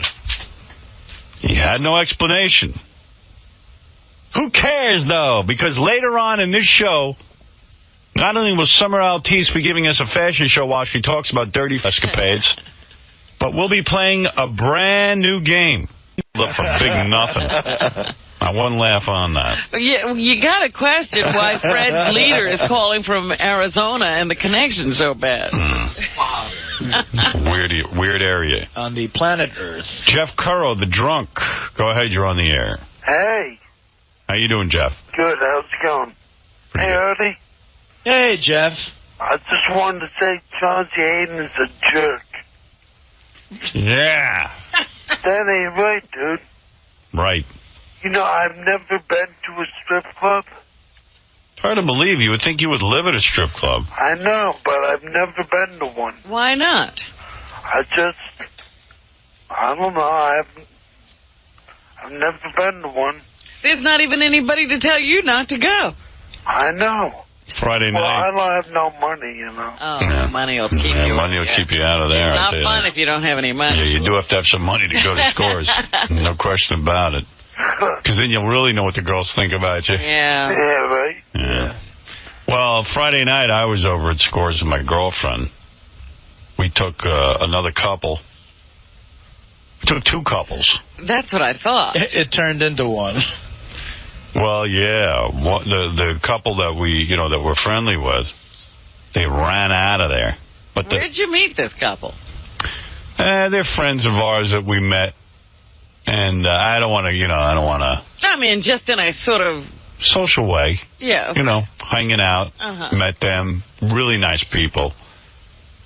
We went out to dinner. We all had drinks. And then you had fun, huh? Yeah, I think the wife thought the strip club was just going to be some girls dancing, but not near you. She didn't know from lap dance or anything like that. And she didn't know from the champagne room where it's 20 girls. You took them up there? I took them into the champagne room. Oh, that's a real initiation. Well, so we're back there, and Beth was having a good time, and this other chick was having a good time from the other couple, but the one chick that we brought with her husband, she was on her husband's lap the entire time, facing him, making out with him, and wouldn't let him even look at the girls. Oh, really? She just sort of took over. She basically formed a human curtain around him. And I went over and grabbed her by the belt and tried to pull her off him, and she wouldn't get off. Oh. But she called last night to say that, she had a great time there. It was no big deal to her that she's the wild one, that her husband wanted to leave, but I wasn't buying it. Okay. No, she's not wild. She said she used to be wild. And used to be? Yeah, and she's used to wild behavior. And Beth explained to her that we're not always like that. Only get crazy when we go to Scores, and we're really nice people. Sure. You're the devil. Yeah. You never make out anywhere else. Check that hair for hordes. Well, I mean, there were tons of... there was tons of activity going on there. Okay. Got to take a break. When we come back, we get it all going. Beetlejuice, Summer Altice fashion show, talk, and our new game. It's Just Wrong. It's just wrong for...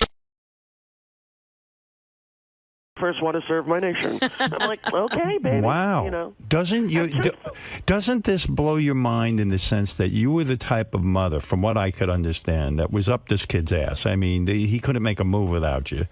And yeah, I'm madly in love with him. And all of a sudden now, he's moving out of the house at 16. He's gone. Yeah, it wasn't really all of a sudden. I mean, he's seen every movie about military school and stuff, and he saw TAPS, so I'm partially blaming Tom Cruise. But he saw TAPS, and he was like, Mom, I want to go to that school. Is he into guns? Excuse me? Is he into guns? Well, he'll tell you every caliber. He's never shot a gun. We don't have a gun in the house.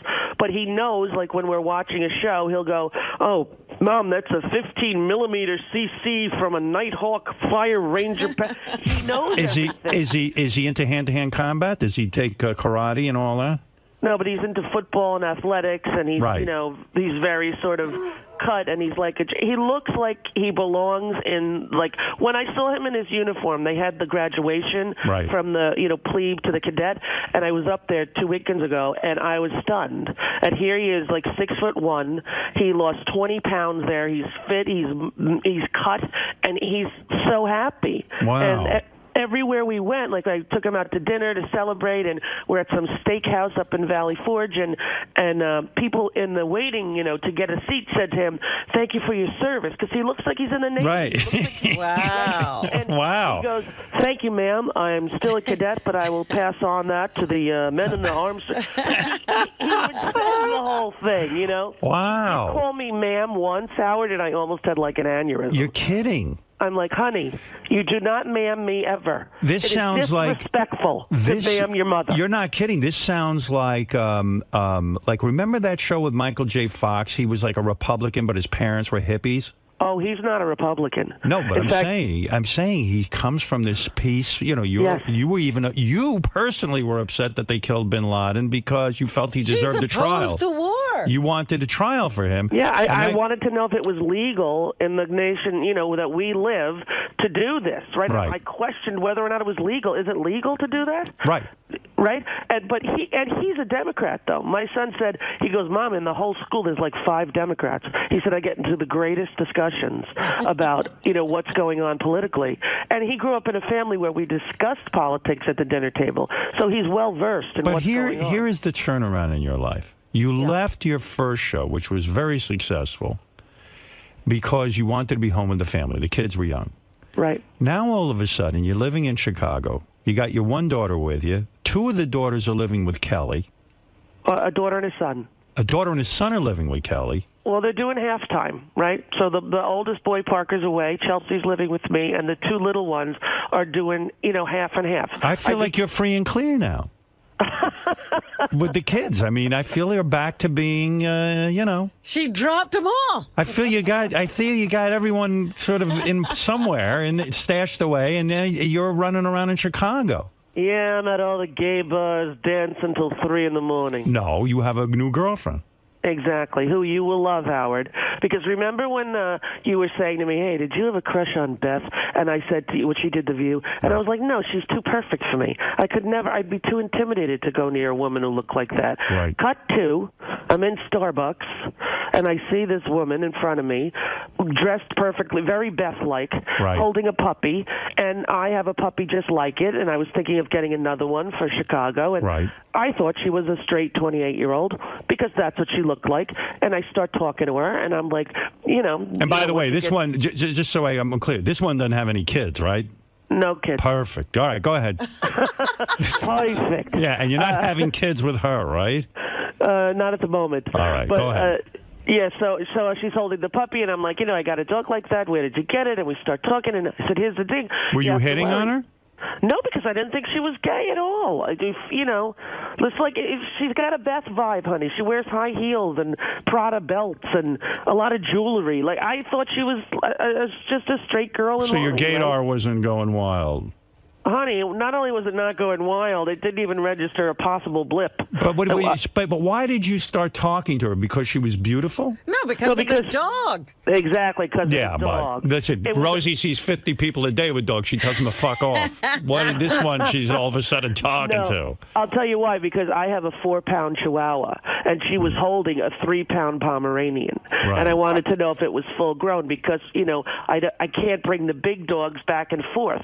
So I have a little Chihuahua, and my daughter Chelsea, who's living with me here, I wanted to get her a little one so Missy would have a friend and blah blah blah. So so when you're talking to her, does she recognize right away it's Rosie O'Donnell?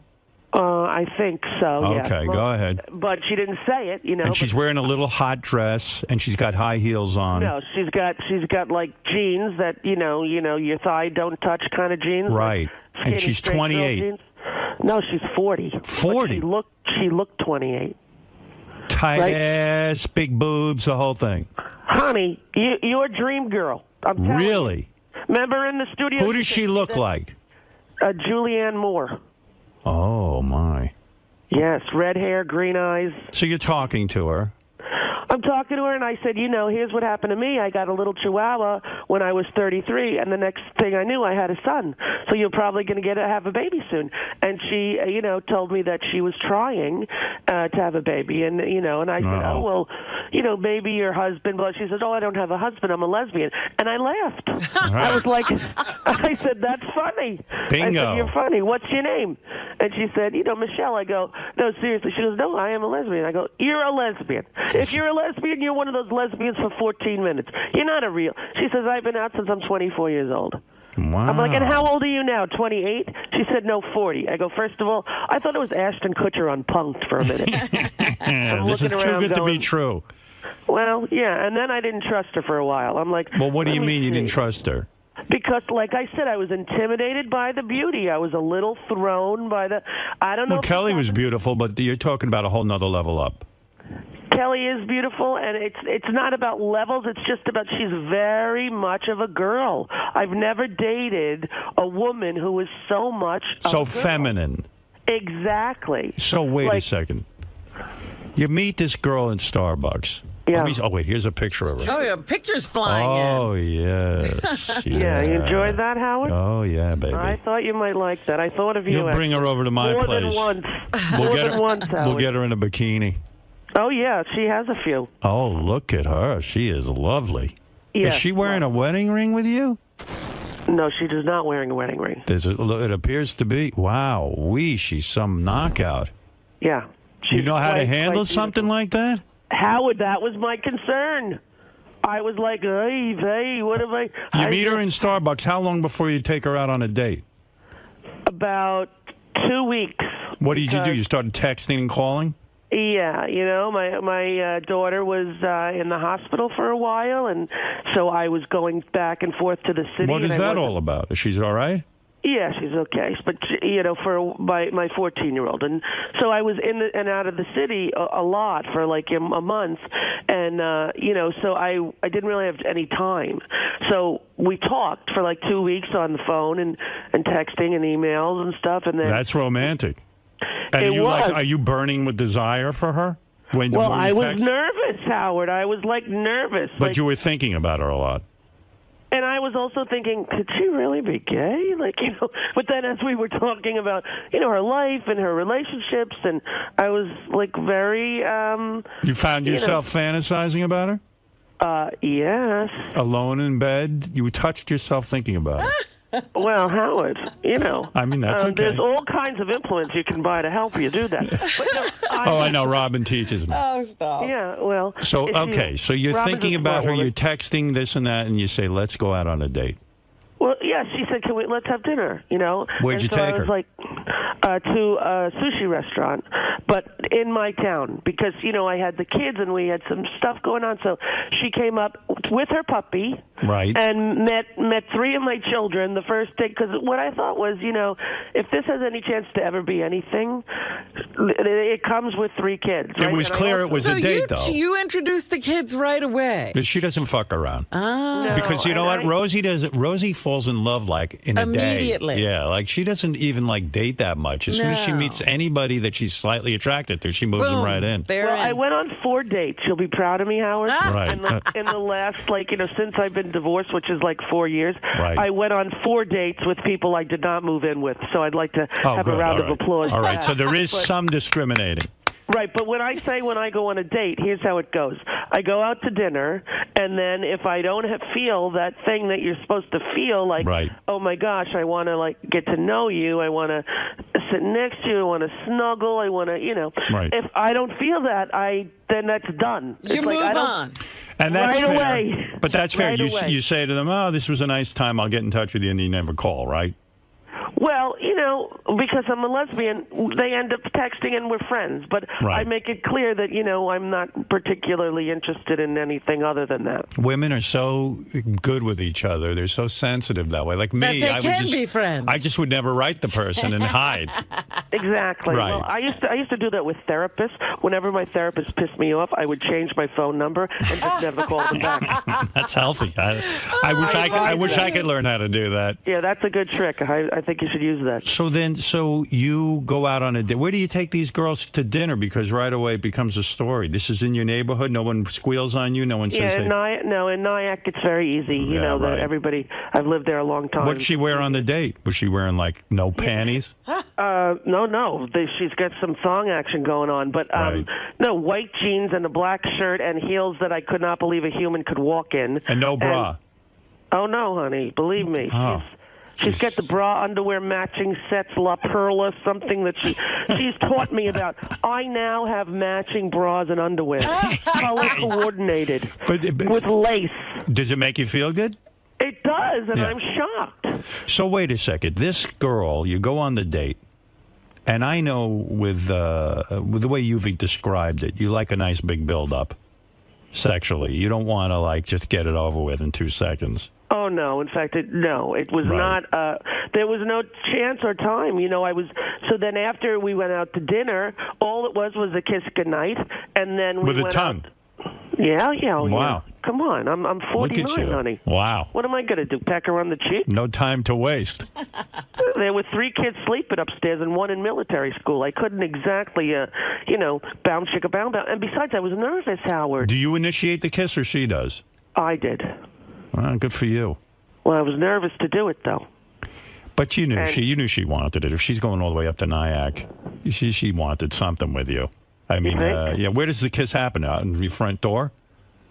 No, on my living room couch. I walk in and the kids are waiting because the kids were playing with her dog, and the kids are waiting. Hi, and I'm like, okay, everybody, up to bed. Mom will be up there. And yeah, but it's 4 o'clock. So they go up to bed. You get her on the couch, and you make out with her. No, we don't make out. We one kiss.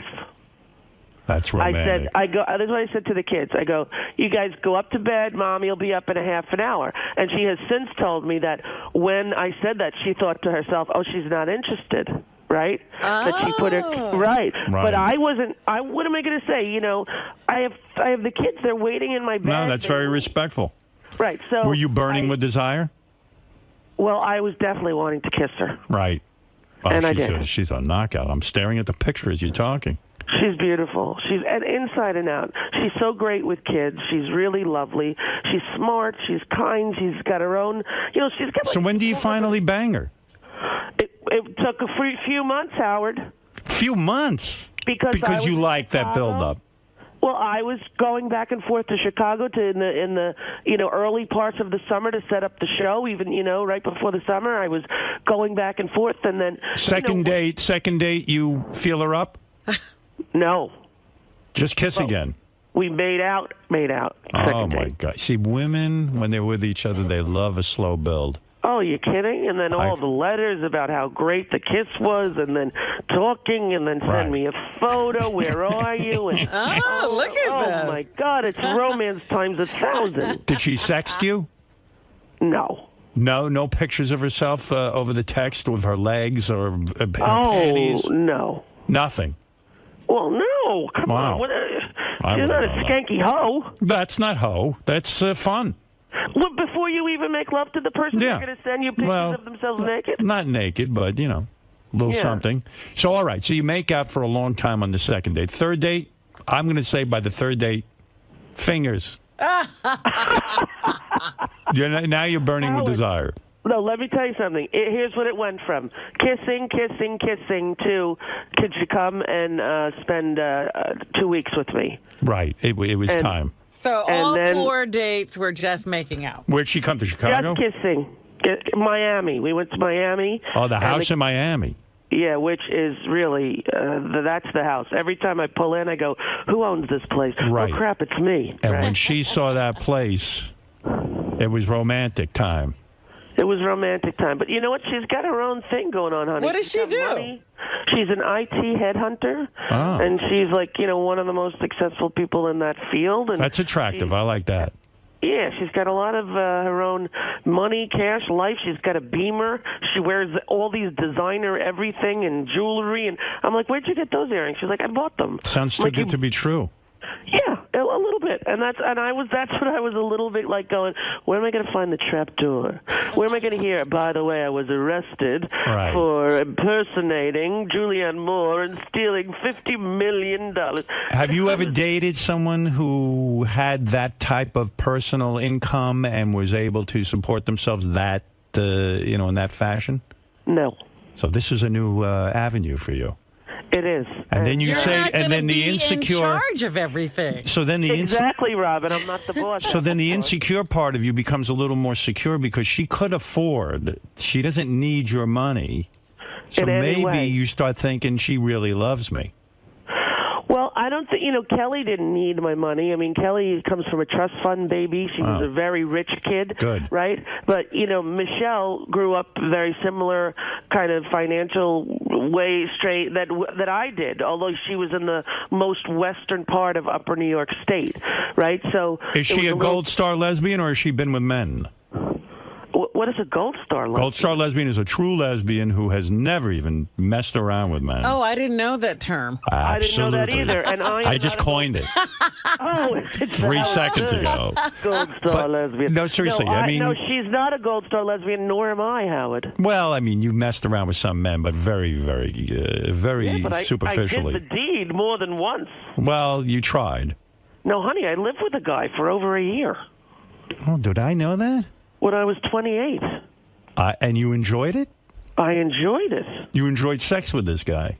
Very much. You And didn't know want what to else throw I up and enjoyed? go, and you weren't thinking about women the whole time. No, you know what else I enjoyed? Going, to the supermarket with him, before the football game on Sunday and getting, the beer, chips, and nachos and having the cashier say, oh, how long have you guys been dating? And it was all of a sudden to be accepted in the world, not having to have who you're with be invisible and people pretend they didn't know. And, listen, it's a long time ago. It's over 20 years ago, right? So you're bisexual? No, I'm not. I'm definitely gay. Right. But I see a handsome man, I'm not dead. I look at there's a sexy hot guy, I go, look at him. I don't necessarily want him naked in my bed, but I would like him to maybe tidy up around my house. It must be painful for you when you're around me because I'm so handsome. I'm telling you. It must be confusing for you. If I even went close to you, Jeanette Barber would have my head because. Did the guy get you off? I mean, were you able to have an orgasm with him?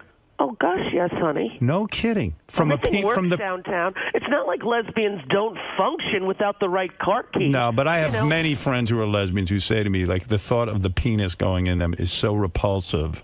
Oh, really? Yeah, that they can't even. Well, I don't think that could possibly be true because there's a lot of. Yeah, who are you talking to? I have Where friends. is this? What are you, women who? What? All right, that's the second thing I made up. I figured. Gold star lesbian and that. And all of your lesbian friends who are repulsed by penises. Well, but I have male friends who are gay and who have said to me, they quite frankly, they go to me, ugh, pussy is disgusting. Okay, I have a friend, Dan, and he went for the first time when he was 30 to a bachelor party at a strip joint, and he was there, and his friends supposedly didn't know he was gay. The woman was on the stage, spread her legs in front of them, and he said loud, and everyone heard, oh my God, it looks like roast beef. Right. Well, I would imagine it would be the same for you. You see a penis and you're like, ugh, filthy penis. No, not at all. No. So now you get her to Miami. None of the kids are there with you. Honey, all the kids are there. Wow. And she's going to come for 2 weeks and stay with you? Yes. And go in the bedroom with you? Yes. That's a bold move. And here's the best part of her. So we're second night. We're in the bed. The kids. We've put the kids to bed. They're asleep. We're in the bedroom. All of a sudden, knock, knock, knock. Come in, and in comes Vivi. I can't sleep in my room, and I'm thinking, oh dear God. And then in comes Blakey. Mom, if Vivi's gonna stay in here. And the hot girlfriend is laying there in lingerie and. Yeah. And you know what she does? She goes, come on, and moves over. Oh, that was a good move on her part. Not only it's innate, it was an innate thing, and I thought to myself, this is so perfect, right? How was the first night of making love? Awkward because I know you're shy. Were you able to get off, or were you so shy that you dried up? I was no, honey. No, when Mommy's on bioidenticals, and trust me, downtown Niagara Falls. Because you're on what? Biomedicals? Bioidentical hormones. Beth doesn't have this yet. When she gets to be my age. Is this because of menopause? Yes, honey. And it introduces female hormones and makes you wetter. If you don't It keeps have everything hormones, working. it makes. Are you on it, Robin? No, I'm fine. No, you're not. You've Yes, told I me you've am. had to use KY. Never. I lied. No, you didn't. I did not. She made that up. That's like the Astro Glide Star hetero. Do you have to worry about safe sex the first time you're with her? Like, do you guys go get checked out, or you have to do dental dams and all that? No. Dental dam. Yeah, dental dam. You know, it's very, very rare for a woman to give another woman a sexually transmitted disease. Well, could I tell you what I just read? It doesn't happen. You want to I'm know? not saying- You want to know what I just read? What? That when oral sex occurs, like if I go down on a woman, that now they think it's a leading cause of throat cancer. Because, yeah, it was in the New York Times. I'm not making this up from some tabloid. I'm talking about the greatest newspaper in the world. If you go down on a woman and you get the human papillomavirus in your throat, that's different. yeah, you get throat cancer 9 times out honey, of 10. But that's if somebody has HPV, if they Right. have warts. Right. Which I would hope you would notice while you were downtown. Please, what am I going to go down there with a flashlight? Honey, you could. I have my eyes closed. Warts, babe, warts. They're very. You could feel it with your hopefully very skilled tongue. So you're telling me the first night she comes to Miami, kids go to bed, she marches herself up to your bedroom with you, and lovemaking begins. Yes, but honey, we had. Oh, I was already in love with her. Right? No, I understand you're in love. She's Yeah. there, but now it's time to physically act out your love. Yeah, right. And it So was does she remove? Do you remove her clothing one piece at a time, very slowly? Oh no, like Howard, this feels like a Penthouse Forum letter. All I course can it tell you does. is, let me tell you this: it was really, really lovely, and like everyone else, when you're initially with somebody and you love them and you first have sex, it's kind of awkward because it's a new person and you don't know, and then as you're together, it's it's better and better and better and better. And No better. vibrators? No, Just fingers. just body parts, just doing it just like you and Beth. Wow. No toys. No toys, nothing. Pure, No toys. pure human love. Pure skin on skin. That's And when it. she took her clothes off, was it amazing? Every time that she does, it is. In other words, no I cellulite. say to her, you look like a Barbie. You look like a human Barbie. And right? she loves when you say that. That's the thing. Here's something I found out that's shocking. That women who are beautiful, like Beth, like Mish, I assumed in my life that those beautiful women know it. No. And that I'm stunned by Beth this. told me last night how ugly she is. Oh, God. I said, Stunned thank God by you this. think that, because Right. that helps me to take advantage of how beautiful you are. Well, I can't sort of believe that, I can't believe that they don't live knowing it. I think if you're like the normalish woman like me, right, like chubby and overweight, whatever, you don't pay attention to stuff like makeup and lingerie, you assume that those super girly, sexy, Right. beautiful women walk around with an air of, aren't I the goods? Were you ashamed of your body? Were you like, I'm not good enough to take my clothes off, let's put the lights down, I don't want you to see me? Yes. You were. Did you keep I your always shirt am. on? Do you keep your shirt on? Oh, no, honey. No, it's not like ashamed, like, oh, don't look. But, listen, I'm 200 pounds. She's 100 pounds. Right. I was afraid I would roll over and smother her in the bed. I didn't know. It was like, honey, be careful. Because I don't know if you're used to be. But she's so... Do you suck in your stomach? Do you start to worry like, hey, I'll try and look good here and like, I'll try to look Next time I'm thinner. there, I will actually show you my stomach, and the sucking in hardly even helps. Had she ever been with a large woman before? Yes. She had. Yes, she's been, she's had, she's not invested in it's not about looks for her, which obviously. Yeah, right, same with Beth. Right, it's not about that. Do you do what I do? I walk to the bathroom backwards so that she can't see my ass. I'm not kidding. Yeah, I have cellulite. But wait a minute, you showed your ass on national TV. Yeah, that was a but you big. won't show it. That was maybe the biggest mistake of my life. But we all know your ass, Howard. Even Beth said to me, like when I was 7, I saw that on TV. And I thought it was disgusting. Whatever, I don't know how old she was, but well, she had to be around there. That's gotta hurt. She goes, oh, yeah. What's the age difference with you two? What's the age difference? Not much, 19 years. But I look incredibly young, so. I know you do. I've been around you. It's hard. The yeah. pheromones are flying. Yeah, it doesn't look weird at all when she's with me because, listen. You're evenly matched. Beth's turning 40, and I'm 57. Yeah. Well, honestly, you do look pretty amazing, Howard. I got to tell you. Exactly. You always so do you. Fit. Well, honey, I could use to lose about 40 pounds, but do you think you'll lose 40 pounds now that you're with this new woman and she's so? Well, here's the thing. I actually have lost some weight already, and she's very interested in health, right? She eats healthy food. She works out, and she keeps saying to me, I want you to live. You need to live. Was she in the audience for the first show that you did at the Oprah thing? Of course, that's the greatest aphrodisiac. If she wasn't turned on before, when a woman sees and all your glory. Well, even Beth said when she sees me working the radio controls, it turns her on. Well, it's funny because she came to the rehearsal, and we had a rehearsal on Sunday because we were going live yesterday. Right. So she, for the first time, sat and watched me sort of do what I do. And do you find yourself trying to make your job look more complicated in front of her so that she's even more impressed? Or that you have to tell people what to do. Like start bossing some people around, or tell people like some television terms, like we got to sweep this quarter hour, please. I know about this. Do you find yourself doing that? I do that with Beth. I think I do it a little bit, but I will tell you this, that I am always bossy, so it wasn't like I was acting. You should have fired someone right on the spot. That would have gotten her. She would have been naked in your room within 2 seconds. With all the kids, that wouldn't have been good. But she was sitting with the kids, and so I didn't even realize that it was, it's the first time she sort of had seen me, like, in that work professional mode of being the boss. And so I was doing what I do. Like, we're not going to use the 2-shot. We're going to use the 1. Yeah. Please have the jib when the boys come out. With the Broadway boys. I was doing all that, but it was real, right? And then we go out to dinner, and she goes, it was amazingly exciting to watch you do. I'm like, to watch me at rehearsal in my sweatpants? She's like, honestly, honey, you don't know. I was like, oh, my God, you're going to have to come to work with me every day. Are you making love to her every day? Well, honey, it's pretty new. And I would say we have a very affectionate relationship. Do you ever make love with her back in your office at work? I have not, no, because there's many people here, and there's usually at least a child or two. Are you guys obnoxiously affectionate in front of the staff, or do you keep that under wraps? I don't think obnoxiously, but my children do say, like my 11-year-old boy, Mom, get a room, which is now his favorite line. Get a so room. Every night you're making love to this beautiful woman.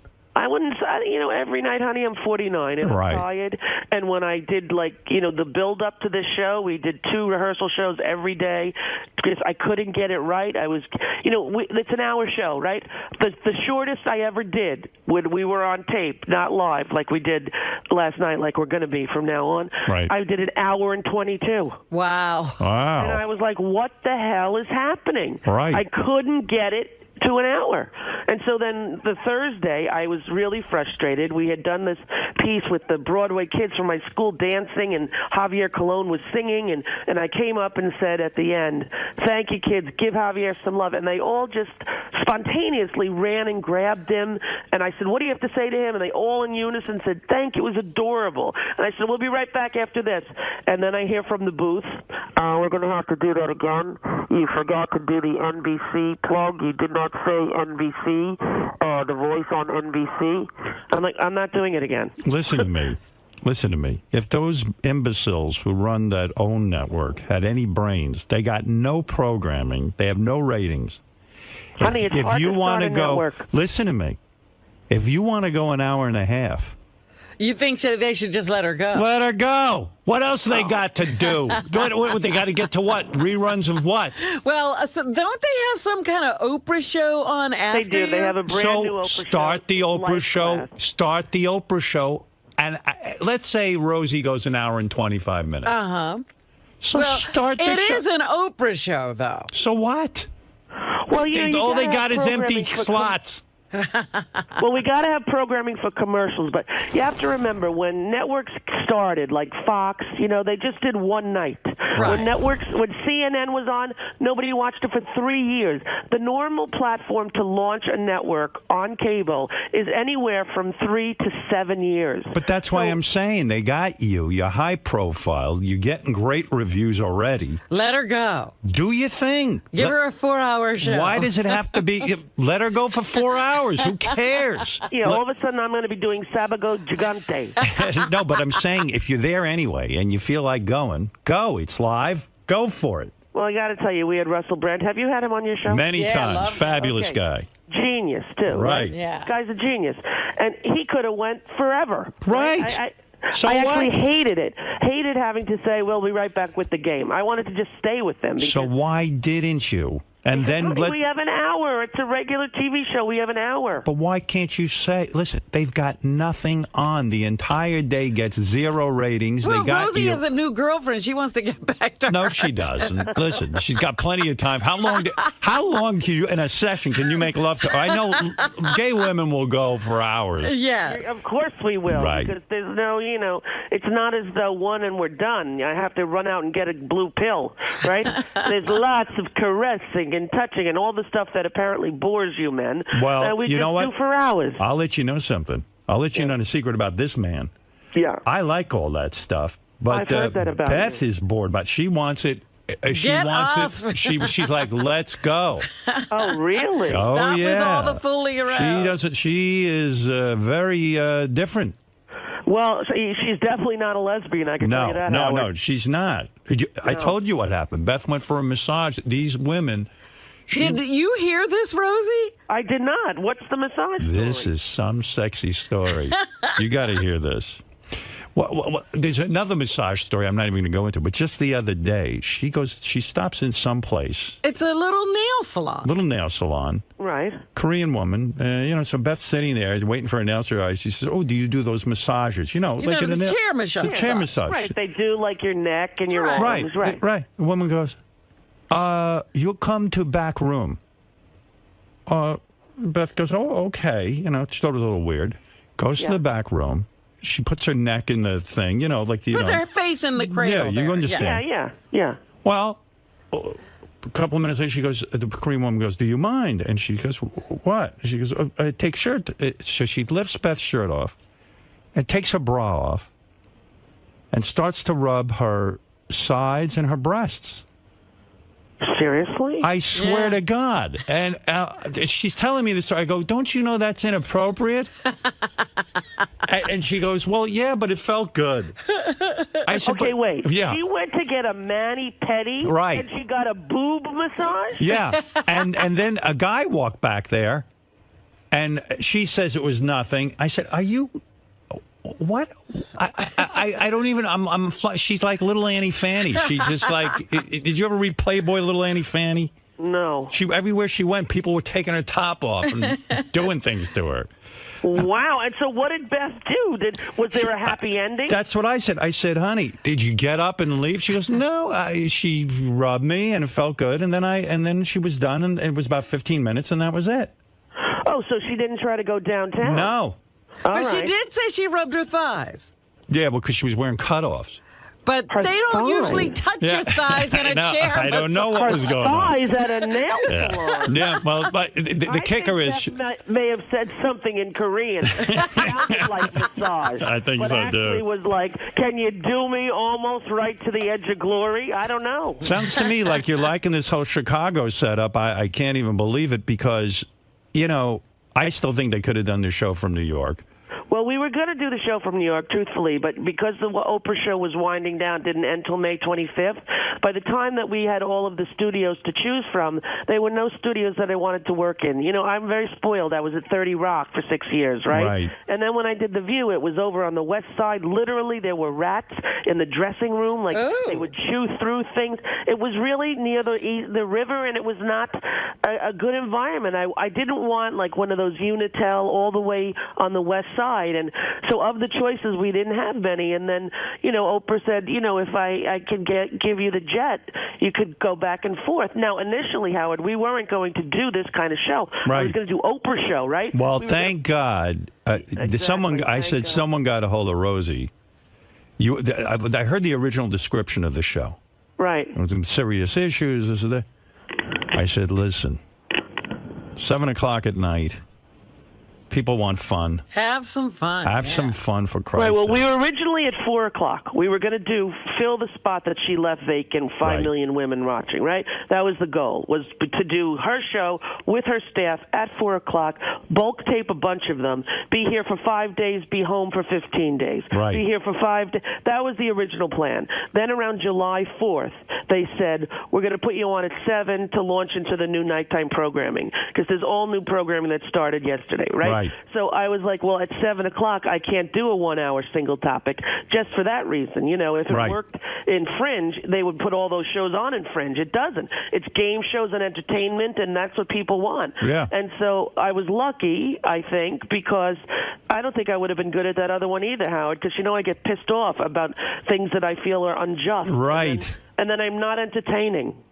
I think some of that's entertaining. I do. I like when you're opinionated. I don't want you to go I'm going to hold back here. I like when you let it go. No, I won't be holding back. And the Yentas who watch that stuff will love it. Believe me, I'm going to watch. Yeah? I would have watched last night, except I caught the first part, and I was like, wow, Rosie's doing stand-up. This is great. Yeah, good for you. I'm happy for you. And believe me, it's good to see you back at work. I figured you'd go back. Yeah, and you were the reason that I actually did it, because before I went on the radio, I was thinking, well, I'm not going to do any. I'm 50. What could I do? And I loved doing that radio. If they had only paid me a penny, I would have stayed. Right. And then it all, here it is. Are you still affiliated with Sirius? You are, right? Yeah, totally. And I loved it. Actually, I loved doing the radio. And I never used to listen. Now I listen all the time. Are you broadcasting your nightly television show on Sirius, the audio portion? Yes, they are. Good. And Okay. I'm doing like twice a week answering questions for an hour, having call-ins about topics. So I'm still going to have a presence there on Stars. I would have much preferred to be on Howard 101. Yeah. Well, me too, but that evidently wasn't in the cards. All right, listen, watch The Rosie Show, weekday nights at 7 on OWN. She's in a good place. You can see, if you see these pictures of this woman she's banging, you can see why she's in a good place. This one I approve of. Thank you, Howard. I thought so, actually. Second date, I thought, when Howard Stern gets a look at this one, he's going to be a happy man. Oh, my God. And I have to have her over in the summertime so she can wear a bikini. And she will, my friend. Oh, yes. And that is something, Proudly. even if you can't make it, send her over. Okay, I'll be there in a muumuu, and All she'll right. be in a bikini, all right? Good luck with the show. All right, thanks, We'll Howard. all Thanks tune for having me. in. And have you met her parents yet? Yes, I have. You're already? Honey, we're gay women. Come on. We met the moves right family. along. We're getting wedding invitations printed. You'll be invited. Oh, are you getting married? I think it could be in the cards. It's legal in New York. Have you asked her? I think we've discussed it. Wow. Wow, this is moving fast. Howard, come on. I'm 49 and I'm gay. Wow. Well, the old joke. What is the old joke? What does a lesbian bring on a second date? A U-Haul. What does a gay man bring on a second date? What second date? Good night. I'll be at the gay yuck hut for the next 2 weeks. But if she wants her own kids, you can't get started with that again. I see already. Listen, the two are living with Kelly. Yeah. You got the one with you. You're downsizing.